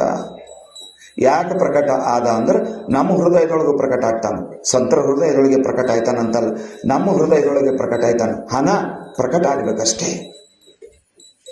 ಹಿಂದಕ್ಕೆ ಒಂದು 30-40 ವರ್ಷ ಕೆಳಗೆ ಮನೆಗೆ ಖಂದಿಲ್ ಅಂತ ಇರ್ತಿದ್ದು. ಲ್ಯಾಟಿನು ಖಂದಿಲ್ ಅಂತ ಕರೀತಿದ್ರು. ನೋಡಿದವ್ರು ನೋಡಿರ್ಬೇಕು, ಮುಂದಿನವ್ರಿಗೆ ಗೊತ್ತಿಲ್ಲ. ಈಗ ಯಾಕಂದ್ರೆ ಈಗೆಲ್ಲ ಮನೆಗೆ ಇನ್ವರ್ಟರ್ ಬಂದಾವ್, ಮೇಣಬತ್ತಿದ್ದು ಜೊರತ್ತಿಲ್ಲ. ಈಗ ಖಡ್ಡೆಬಿನೇ ಕಮ್ಮಿ ಆಗೋಗ್ಯಾವ. ಚುಟ್ಟ ಸೇದೋರಿಗೆ ಗಟ್ಟೆ ಯೂಸ್ ಆಗ್ಲತ್ತಾವ, ಬೇರೆಯವರಿಗೆ ಏನು ಯೂಸ್ ಆಗ್ಲತ್ತಿಲ್ಲ. ಲೈಟರ್ ಬಂದದ ಅಲ್ಲೇನು ಅವಶ್ಯಕತೆ ಅದರದ್ದು. ಅದ್ರ ಡಿಮಾಂಡ್ ಭಾಳ ಕಮ್ಮಿ ಆಗಿದೆ. ಇಲ್ಲ ಅಂದ್ರೆ ಒಂದು ಬೀಡಿಗಟ್ಟ ಒಂದು ಖಡೆಬಿ ಅನ್ಕೋತಾನೆ ಇರ್ತಿತ್ತು ಮಂದಿ ಮುಂಜಾನೆ ಹಿಡಿದು ಚಂಚಿತನ. ಒಂದು 30 ವರ್ಷ ಕೆಳಗೆ ಹೋದ್ರು ಈ ಖಡ್ಡೆಬಿ ಗಿರಕಿ ಭಾಳ ಕಮ್ಮಿ ಆಗಿದೆ. ಮನೆಗೆ ಲೈಟರ್ ಬಂದವು, ಯಾರು ಕೇಳಬೇಕು ಈಗ? ಅದು ಸುಮ್ಮ ದೇವ್ರಿಗೆ ಅಗರಬತ್ತಿ ಹಚ್ಚಕ್ಕದು ಒಲೆಯಾಗ ಹಚ್ಚಬಾರ್ದು ಅಂತ ಒಂದು ಖಡ್ಡೆಬಿ ಮನೆಗೆ ಇಟ್ಟಿರ್ತೇವೆ ಅಷ್ಟೇ. ವಿಚಾರ ಮಾಡ್ರಿ ನೀವು. ಪರಮಾತ್ಮ ಎಂಥ ದಯಾಳು ಅದಾನ, ಎಂಥ ಕೃಪಾಳು ಅದಾನ. ಹೃದಯದೊಳಗೆ ಜ್ಯೋತಿ ರೂಪದಿಂದ ಪ್ರಕಟ ಆಗ್ತಾನೆ ಪರಮಾತ್ಮ. ಹಿಂದಕ್ಕಿನ ಕಾಲಕ್ಕೆ ಖಂದೀಲಿತ್ತು. ಒಂದು ದಿವಸ ಸಾಯಂಕಾಲಕ್ಕೆ ದಿನ ಸಾಯಂಕಾಲ ಆ ಮ್ಯಾಲಿಂದ ಹೂವ ಕನ್ನಡಿ ತೆಗೆದು ಚಂದ ಅದಕ್ಕೆ ತಿಕ್ಕಿ ಖಂದೀಲ್ದಾಗ ಎಣ್ಣೆ ಹಾಕಿ ಅದು ಕೆರೋಸಿನ್ ಗ್ಯಾಸ್ಲೆಟ್ ಹಾಕಿ ಉರಿಸ್ತಿದ್ದೇವಲ್ಲ, ಹೀಗಾಗಿ ಬತ್ತಿಗೆ ಕಾಡಿಗೆ ಭಾಳ ಬೇಗ ಬರ್ತಿತ್ತು. ಅದರದೆಲ್ಲ ಕುಡಿ ತೆಗೆದು ಸಾಯಂಕಾಲ ಸಮಯದೊಳಗೆ ಎಣ್ಣೆ ಲೋಡ್ ಒಂದು ಸಾರಿ ಅದ್ರ ಟಾಕಿ ತುಂಬಿದ್ರಂದ್ರೆ 2 ದಿನ 3 ದಿನ ನಡೀತಿತ್ತು. ಒಂದು ಖಂದಿಲ್ ತುಂಬಿದ್ರಂದ್ರೆ 2 ದಿನ ನಡೀತಿತ್ತು. ಅದು ಊಟ ಮಾಡೋತನ ಅದ್ರ ಬೆಳಕು ಹೆಚ್ಚಿಗೆ ಮಾಡಿರ್ತಿರು, ಮಲ್ಕೊಳ್ಳೋ ಟೈಮಿಗೆ ಅದಕ್ಕೆ ಇಳಿಸಿ ಮಲ್ಕೋತಿದ್ರು. ಬಾರಿಕ್ ಬಾರಿಕ್ ಬಾರಿಕ್ ಬಾರಿಕ್ ಮಾಡಿ ಇನ್ನೊಂದು ಜನ ಕೆಳಗೆ ಮಾಡಿದ್ರೆ ಶಿವಾಯನ ಮನೆ ಆಗ್ಬೇಕದು, ಲಾಸ್ಟಿಗೆ ತಂದು ನಿಲ್ಲಿಸ್ತಿದ್ರು. ಮುಂಜಾನೆ ಆಗೋತನ ಅದು ಹಾಗೆ ಉರಿತಿತ್ತು. ಮತ್ತು ಮುಂಜಾನೆ ಬಂದ್ ಮಾಡಿದ್ರೆ ಮತ್ತೆ ರಾತ್ರಿ ಎಸ್ತಿದ್ರು. ಒಂದು 2-3 ದಿನ ನಡೀತಿತ್ತು. ಒಂದು ಸಾರಿ ಹಿಂಗಾಗ್ಯದಂತ ರಾತ್ರಿ ಕಂದಿಲು ಹೂಬಾ, ಅದಕ್ಕೆ ಹೂಬಾ ಏನು ಅಂತಿದ್ರು, ಗ್ಲಾಸ್ ಅದು ಕ್ಲೀನ್ ಮಾಡಿ ಅದರೊಳಗೆ ಎಣ್ಣೆ ತುಂಬಿ ಟಾಕಿ ತುಂಬಿ ಅದು ಹಚ್ಚಿ ರಾತ್ರಿ ಊಟದೆಲ್ಲ ಮಾಡ್ಯಾರ.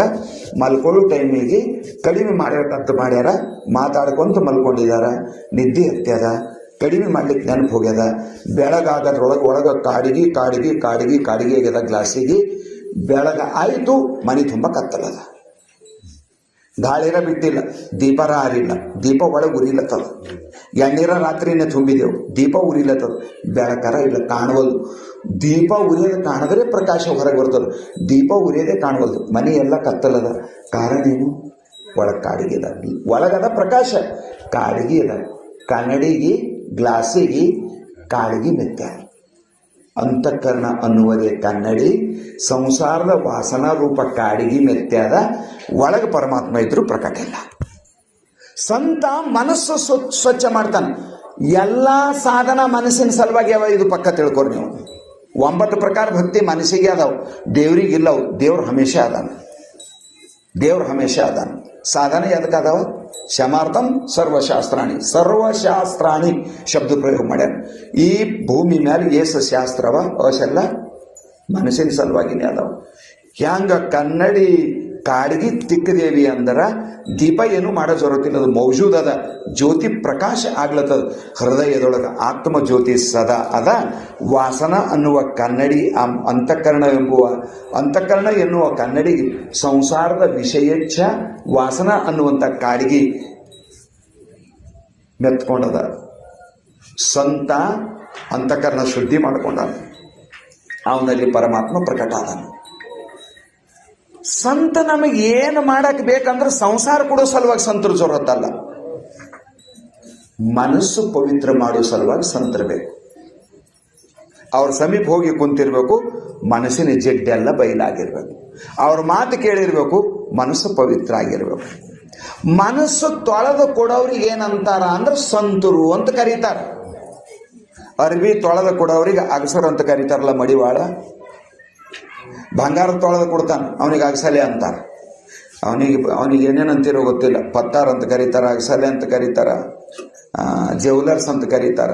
ಮೈ ಮೇಲೆ ಹಾಕೊಂಡು ಸ್ವಲ್ಪ ಹೆಂಗಾರ ಆಯ್ತಂದ್ರೆ ಅವನ ಅಂಗಡಿಗೆ ತೊಗೊಂಡು ಹೋಗ್ತೇವೆ, ಜರ ಇದು ತೊಳೆದು ಕೊಡು ಅಂತ. ಅವ ತೇಜಾಬ್ ಗೀಜಾಬ್ ಏನೇನೋ ಹಾಕಿ ಏನೇನೋ ತೊಗೊಂಡು ಒಂದಿಟ್ಟು ಒಳಗೆ ಹಾಕಿ ಚಿಕ್ಕ ತೆಗೆದ ಅಂತ ಟಳ ಹೊಳಿತದ.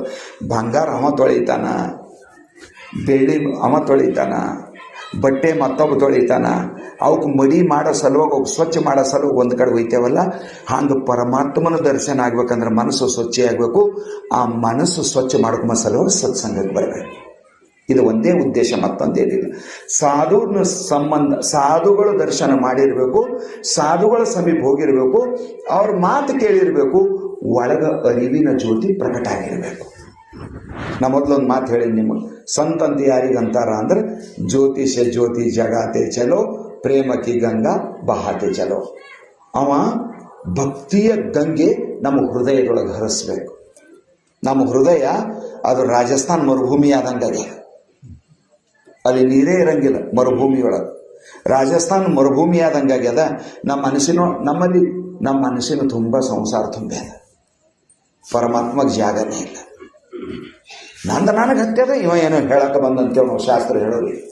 ಗುರುಗಳು ಬಂದರು, ಮಹಾತ್ಮರು ಬಂದರು, ಯಾರ ಬಂದರು, ಬರ್ರಿಪ್ಪ ಒಂದಿಟ್ಟು ಶಾಸ್ತ್ರ. ನಮಗೆ ರಗಡಾಗಿ ಹೋಗಿದೆ. ಏನೋ ಶಾಸ್ತ್ರ ಅಂತ, ಏನೋ ಗುರು ಅಂತ ಕೆಲಸ ಇಲ್ಲ ಕಾಣ್ತದ. 4 ದಿನಕ್ಕೊಮ್ಮೆ ಯಾರಿಗಾರ ಹಿಡ್ಕೊಂಡು ಬರ್ತಾವೆ, ಹೇಳಕ್ಕೆ ಹಚ್ತಾವೆ. ನಿಮ್ಮೂರಾಗ ಅಲ್ಲಕ್ಕಿಲ್ಲ, ಬೇರೆ ಕಡೆ ಮಾತು ಹೇಳ್ತೀನಿ ನಾನು. ಟೋಟಲಿ ನನ್ನ ಮಾತಿನ ಅಭಿಪ್ರಾಯ ಇಷ್ಟೇ. ಜಗತ್ತಿನೊಳಗೆಲ್ಲ ಸಿಕ್ಕತ್ತು, ರಾಜ್ ಮಿಲೆ, ತಾಜ್ ಮಿಲೆ, ಬಡೆ ಬಡೆ ಧಾಮ ಮಿಲೆ, ಲೇಕಿನ್ ಸತ್ಸಂಗ್ ಮಿಲನ ಬಹುತ್ ಮುಷ್ಕಿಲ ಎಂದಾರ ಕಬೀರರು. ಪ್ರಪಂಚದೊಳಗೆ ಸಾಧುಗಳ ಹಂಗಿದ್ದವ್ರು ಭಾಳ ಮಂದಿ ಸಿಗ್ತಾರೆ. ನಾ ಅನ್ನಬಾರ್ದ ಮಾತನ್ನ ಯಾರ್ದು ಟಿಂಗಲ್ ಮಾಡಂಗಿಲ್ಲ. ವೇಷಗಾರರು ಭಾಳ ಮಂದಿ ಸಿಗ್ತಾರೆ, ಶಿವನು ಪಾತ್ರ ಹಾಕೋರು ಭಾಳ ಮಂದಿ ಸಿಗ್ತಾರೆ. ಹಿಂದಕ್ಕೆ ಬರ್ತಿರಲ್ಲ ಬಹುರೂಪಿಗಳು. ಇಲ್ಲಿ ಆಳಂದದಾಗ ಅವ್ರ ಕಾಲೋನಿನೇ ಅದ. ಪೆಟ್ಟಿಗೆ ತಬಲ ತೊಗೊಂಡು ಬಾರಿಸ್ಕೋತಾವ, ಹನುಮಂತನ ಪಾತ್ರ ಹಾಕಿ ರಾಮನ ಪಾತ್ರ ಹಾಕಿ ಕೈಯಾಗ ಗದ ಹಿಡ್ಕೊಂಡು ದನ ಕುಣಿಯೋದು ಬಂದು ಮನೆ ಅಂಗಳದಾಗ ಕೊಡ್ರಿ ಏನಾರ ಅಂತ ಬೇಡೋದು. ಹನುಮಂತನ ವೇಷ ಹಾಕಿದ ಮೇಲೆ ರಾಮನ ಭಕ್ತ ಹನುಮಂತ ಆಗಂಗಿಲ್ಲ. ಹಂಗೆ ಬಿಳಿದರ ಹಾಕಿರ್ಬೇಕು, ಕಾವಿರ ಹಾಕಿರ್ಬೇಕು. ಸಂತತ್ವ ಒಳಗೆ ಜಾಗೃತಿ ಇಲ್ಲ ಅಂದ್ರೆ ನಿನ್ನ ಹೃದಯದೊಳಗೆ ಜ್ಞಾನದ ಜ್ಯೋತಿ ಪ್ರಕಟ ಆಗಿಲ್ಲ, ಭಕ್ತಿಯ ಗಂಗೆ ನಿನ್ನ ಹೃದಯದೊಳಗಿಲ್ಲ ಅಂದಮೇಲೆ ನೀನೇ ದರಿದ್ರಿದ್ದಂದ್ಮೇಲೆ ಜಗತ್ತಿಗೇನು ಭಕ್ತಿ ದಾನ ಮಾಡ್ತೀನಿ ನೀನು? ಪ್ರಪಂಚದ ವಸ್ತುವಿನ ಗುಲಾಮಾದ ಅವ ಸನ್ಯಾಸಿರ ಇರ್ಬೋದು, ಸಂಸಾರಿರ ಇರ್ಬೋದು, ಅವನಿಂದನೂ ಉಪಯೋಗ ಇಲ್ಲ, ಇವನಿಂದನೂ ಉಪಯೋಗ ಇಲ್ಲ. ನಮ್ಮ ಬದುಕು ಕೇವಲ ದಕ್ಷಿಣಕ್ಕೆ ಅಷ್ಟೇ ಸೀಮಿತ ಆಗಬಾರ್ದು. ನಮ್ಮ ಬದುಕು ದೀಪ ಆಗಬೇಕು, ಇನ್ನೊಬ್ಬರ ಅಂತಃಕರಣದೊಳಗೆ ಬೆಳಕುಂಟು ಮಾಡಬೇಕದು. ಆ ದೀಪ ನಾವು ನಮ್ಮ ಸದ್ಗುರುಗಳಿಂದ ಬೆಳಗಿಸ್ಕೋಬೇಕು. ನೀವು ಹುಬ್ಬಳ್ಳಿಗೆ ಹೋದ್ರೆ ನೋಡ್ತೀರಿ, ಗುಡಿಯಾಗ ಹೋಗೋಕ್ಕಿಂತ ಮೊದಲು ಏನು ಮಾಡ್ತೀರಿ ನೋಡಿರಿಲ್ಲ? ಏನು ನಾನೇ ಹೇಳಟ್ಟೆಲ್ಲ ಹೋಗ್ತಾ ಆರೂಢರ ಜ್ಯೋತಿ ನಮಸ್ಕಾರ ಮಾಡಿ ಒಳಗೆ ಹೋಗ್ತೀರಿ. ಅದು ಆರೂಢಪ್ಪನ ಜ್ಯೋತಿ. ಅವ ಹೇಳ್ತಾನೆ,